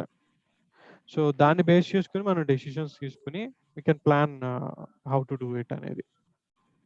అసెస్మెంట్ టూల్స్ ఉంటాయి, మైగ్రేషన్ టూల్స్ ఉంటాయి, మైక్రోసాఫ్ట్ వాళ్ళు ఇచ్చే నేటివ్ టూల్స్ ఉంటాయి, థర్డ్ పార్టీ టూల్స్ కూడా ఉంటాయి if you want integrate. So A tool అయినా సరే అది ఆన్ ప్రిమైసెస్లో ఉండే మిషన్స్ని కంప్లీట్ అనాలిసిస్ చేసి దాంట్లో ఉండేటటువంటి సర్వీస్ డిపెండెన్సీస్ని, అప్లికేషన్స్ ఏమేమి అప్లికేషన్స్ రన్ అవుతున్నాయి అవన్నీ కూడా మనకి ఒక రిపోర్ట్ ఇస్తుంది. బేస్డ్ ఆన్ దట్ మనం తీసుకుంటాం డెసిషన్స్. సో అది మనకి డీటెయిల్డ్గా మనం మాట్లాడుకుంటాం. What are all the steps involved, how the process actually handled, everything. అంటే మీరేమన్నా ఒక ఎగ్జాంపుల్ అలాగే ఏమన్నా చూపిస్తారండి? అంటే VMware టు అజూర్ ఎగ్జాంపుల్ చూపిస్తాను. So but not multiple VMs we can do, single VM నేను మైగ్రేట్ చేసి చూపిస్తాను because of the infrastructure limitations అంతే. బట్ VMware ఎన్విరాన్మెంట్ నుంచి చూపిస్తాను ఎట్లా చేయాలి. అంటే కపుల్ ఆఫ్ VMs లాగా చేయడానికి అవకాశం ఉందా? ఆప్షన్స్ చెప్తాను నేను. మనం చేయలేకపోవచ్చు రియల్ టైంలో, ఎందుకంటే ఇది నేను చెప్పేది ఇంటి నుంచి కాబట్టి నా బ్యాండ్విడ్త్ కూడా సపోర్ట్ చేయకపోవచ్చు. So that's all the infrastructure limitations actually. But I'll show you where exactly we need to see the options and all configuration point of view. అంటే just like I was wondering అండి, AWS cloud లో ఒక 2 VMs ని create చేసి ఆ VMs ని మనము Azure లోకి మూవ్ చేయటం అట్లా కనీసం. అంటే క్లౌడ్ టు క్లౌడ్ మైగ్రేషన్ అవుతుంది, అది ఆన్ ప్రిమైసెస్ టు అజూర్ అవ్వదు కదా. అంటే ఆన్ ప్రిమిసెస్ అంటే మనకు అవకాశం, అంటే మనకి ఆ రిసోర్సెస్ కష్టం కాబట్టి నేను VMware చూపిస్తాను మీకు లైవ్ లో. ఓకే VMware ఇన్ఫ్రాస్ట్రక్చర్ నుంచి, ఎందుకంటే అదే కాంప్లెక్స్ అన్నిటికన్నా, థర్డ్ పార్టీ ప్రోడక్ట్ కాబట్టి దాని నుంచి మైగ్రేట్ చేయడమే కష్టం. సో అది చూపిస్తాను నేను. VMware ఇన్ఫ్రాస్ట్రక్చర్ ఉంది, కాకపోతే it will not support multiple VMs, that's all it is. So will see that anyway. ఇంకా టైం చాలా పడుతుంది దానికి, 1 month పైనే పడుతుంది మైగ్రేషన్ వెళ్ళడానికి. నేను మళ్ళీ ఆన్లైన్ మనము రిక్వైర్మెంట్స్ లో చూస్తే కుబర్నెటిస్ అడుగుతాడు, గిట్ అడుగుతాడు, అడుగుతాడు, డాకర్ అడుగుతాడు, చెఫ్ అడుగుతాడు, పప్పెట్ అడుగుతాడు. మనకి అజూర్ లో అన్ని ఆప్షన్స్ ఉన్నాయి కానీ still they are asking all those అండి. మన పరిస్థితి ఏంటంటే అవన్నీ కూడా నేర్చుకోవాలా? ఫ్యాక్ట్ మాట్లాడుకుంటే జరిగే ఇంటర్వ్యూకి చేసే పనికి సంబంధం ఉండదు, అందరికీ తెలిసిందే. వాడి ఎక్స్పెక్టేషన్స్ ఎక్కడో టాప్ లెవెల్లో ఎక్కడో చాలా దూరంగా ఉంటాయి. మనకి ప్రతి రిక్వైర్మెంట్ కూడా మల్టిపుల్ టెక్నాలజీస్ మీద ఎక్స్పెక్ట్ చేస్తారు ఇప్పుడు, అది కామన్ అయిపోయింది. సో బై బేసిక్ అండర్స్టాండింగ్ ఉండి ఇఫ్ యూఆర్ ఏబుల్ టు ఇంటర్వ్యూని క్రాక్ చేసే ఇది ఉంటే గనక రియల్ టైంకి వెళ్ళిన తర్వాత అన్నిటి మీద మనకి పని ఉండదు. ఏదో ఒక ఫోకస్ ఏరియా ఇస్తారు, దాని మీద మాత్రమే పని చేయాల్సి ఉంటుంది. కానీ ప్రాబ్లం అది కాదు. అడగడం కష్టం అయిపోయేటట్టుంది కదా నిన్ను టూల్స్ అడిగేది. ఓన్లీ అజ్యూర్ నేర్చుకుంటే టూల్స్ అడుగుతుంటే అంటే కుబర్నెటిస్ సర్వీస్ అనేది అజ్యూర్ లో ఉంది కదండి. Azure Kubernetes service. So is it like web services web deployment web services? కాదు, అది micro services architecture actually. Containerization platform. Docker కి ఎక్స్టెన్షన్ కుబర్నెటిస్. సో రెండు సేమ్ కాదండి అయితే కుబర్నెటిస్ అజ్యూర్ కుబర్నెటిస్ రెండు సేమ్? లేదు, అవి రెండు సేమే. అజ్యూర్ కుబర్నెటిస్ అయినా రెగ్యులర్ కుబర్నెటిస్ అయినా సేమే. రెండిట్లోనూ ఒకటే ఆర్కెస్ట్రేషన్ ఉంటుంది, రెండిట్లోనూ ఒకటే ఆప్షన్స్, మేనేజ్మెంట్ అన్ని సేమ్ ఉంటాయి. అసలు కుబర్నెటిస్ ఎందుకు వాడతారు అంటే డాకర్ లో కొన్ని ఫీచర్స్ ల్యాకింగ్ అన్నమాట. డాకర్ వచ్చేసరికి ఒక ఇండిపెండెంట్ ప్లాట్ఫామ్ లాగా, అందులో మనకి ఆటోమేషన్ కనిపించదు ఎక్కడ. అంటే కంటైనర్స్ ని ఇండిపెండెంట్ రిసోర్సెస్ లాగా మేనేజ్ చేసుకోవాలి. ఒక 10 కంటైనర్స్ కావాలంటే ఇండివిజువల్ గా చేసుకోవాల్సిన అవసరం ఉంటుంది అక్కడ. ఆ ఆర్కెస్ట్రేషన్ క్యాపబిలిటీస్ ని కుబర్నెటిస్ యాడ్ చేస్తుంది on top of Docker. So same ఉంటుంది మీకు ఆన్ ప్రెమైస్ రెగ్యులర్ గా ఉండే కుబర్నెటిస్ కి ఏకేఎస్ కి డిఫరెన్స్ ఏ ఉండదు. ఇక్కడ ఏంటంటే ఫ్రంట్ ఎండ్ ఉంటుంది. యాక్చువల్లీ రెగ్యులర్ కుబర్నెటిస్ లో ఫ్రంట్ ఎండ్ ఉండదు. ఒక యూజర్ ఇంటర్ఫేస్ ఉండదు రెగ్యులర్ కుబర్నెటిస్ కి. కమాండ్ లైన్ నుంచి అన్ని చేసుకోవాలి. ఇన్ఫాక్ట్ ఇక్కడ కూడా అవే కమాండ్స్ పనిచేస్తాయి, కానీ ఇక్కడ ఒక ఇట్లా మనకి ఆర్గనైజ్ చేసుకోవడానికి ఆప్షన్స్ కానీ, క్లస్టర్ ని ఫామ్ చేయడానికి ఆప్షన్స్ కానీ, కాన్ఫిగరేషన్ ఆప్షన్స్ కానీ అన్ని కనిపిస్తూ ఉంటాయి అన్నమాట విజువల్ గా AKS లో. So functionality wise there is no difference at all between AKS and regular Kubernetes. మీరు AKS చూపిస్తారండి? AKS కవర్ అవుతుంది సార్ దీంట్లో. ఇది ప్యూర్ అజూర్ అడ్మిన్. ఇది అది డెవాప్స్ టూల్స్ కింద వస్తాయి అవి.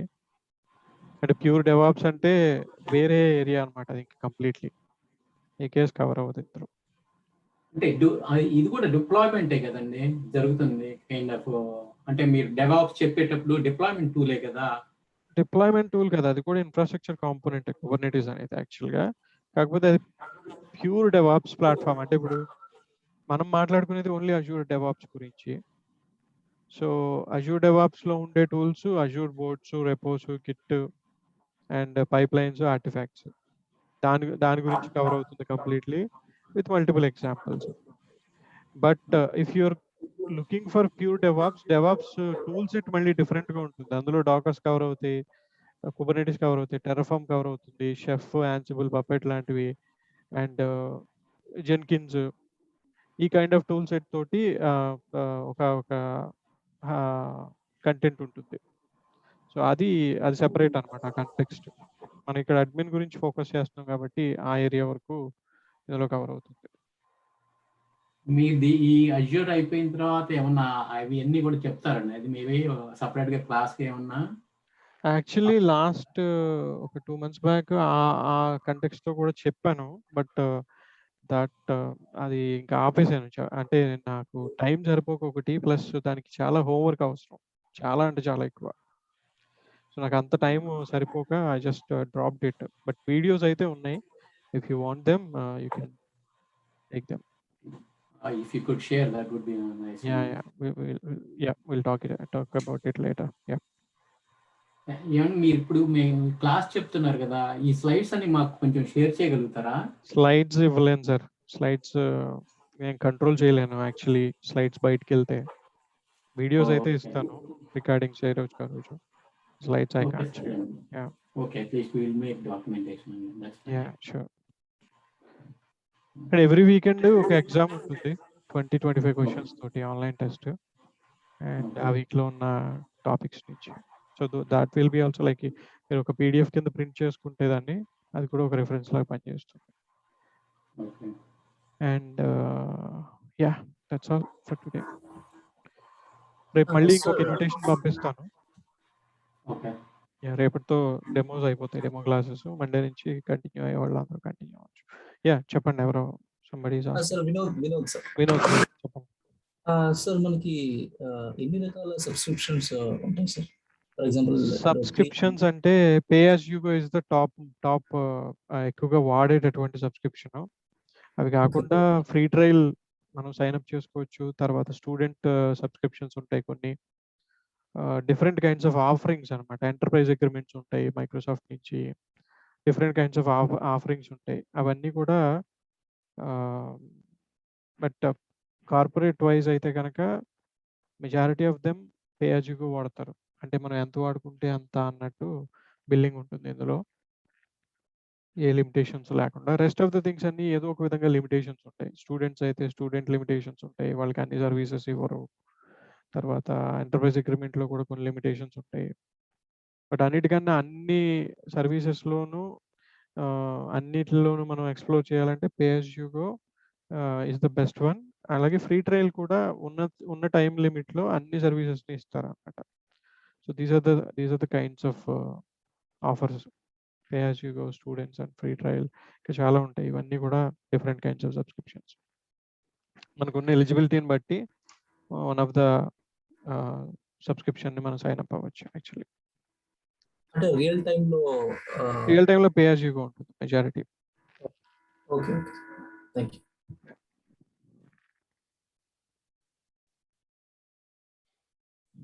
Hi Charan, good morning. Good morning. Charan, one doubt. ఇప్పుడు మనం కోర్స్ అయిపోయిన తర్వాత మనం ఈ సర్టిఫికేషన్ కంటే మనకి ఏ దానికి ఎలిజిబుల్ అవుతాం అంటే ఏది రాస్తే మనకి AZ 900 fundamentals actually. AZ 104 administrator Azure admin. AZ 303 304 architect. ఈ 3 కూడా కవర్ అవుతాయి మనకి. Okay, till architect level.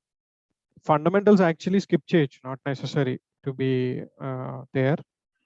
డైరెక్ట్‌గా అడ్మిన్ రాయొచ్చు. బట్ అడ్మిన్ లేకుండా ఆర్కిటెక్ట్ రాయడానికి కుదరదు. అడ్మిన్ ఉండాలి.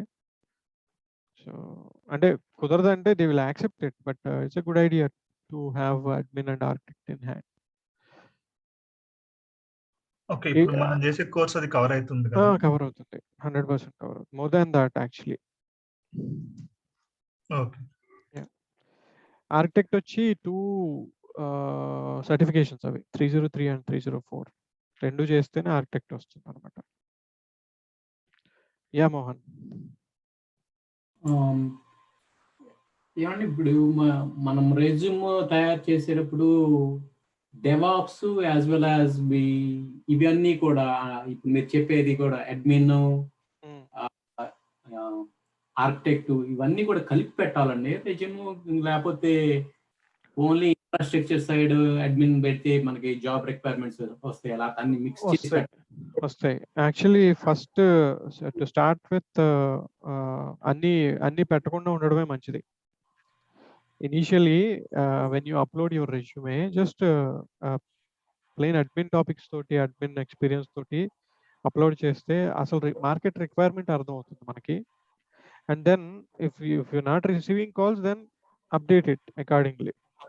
బట్ ముందే మనం అన్ని పెడితే అవతల ఎక్స్పెక్టేషన్స్ పెరిగిపోతాయి and that will be headache. Like మనం అన్ని మనం నేర్చుకున్నా సరే వాడు ఇంకోటి అడుగుతాడు. చాలా ఉంది మార్కెట్ ఇప్పుడు. రెజ్యూమ్లో లేనిది అడుగుతాడు వాడు వచ్చి. దానికన్నా వాడికి ఛాన్స్ ఇవ్వడం కన్నా ఇనీషియల్గా అలా స్టార్ట్ చేసి just try it out for some days. Then if it's not working then only include these things. That's better. నేను రెజ్యూమే ప్రిపరేషన్ హెల్ప్ చేస్తాను లాస్ట్లో కోర్స్ అయ్యాక. Then we can sit together and prepare one resume if you need. Okay. Thanks, sir. Yeah, sure.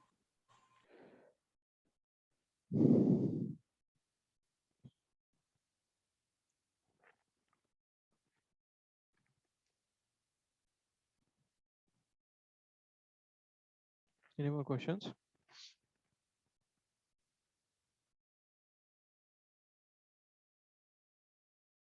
So నిన్న drive share చేశాను link అందరికి. If you haven't received the link let me know. And one more thing, మళ్ళీ ఈరోజు ఇంకో కొత్త link ఉండదు. Just నిన్న access చేసిన ఫోల్డర్ని యాక్సెస్ చేస్తే ఈరోజు అప్లోడ్ అయ్యే వీడియో అందులోనే కనిపిస్తుంది.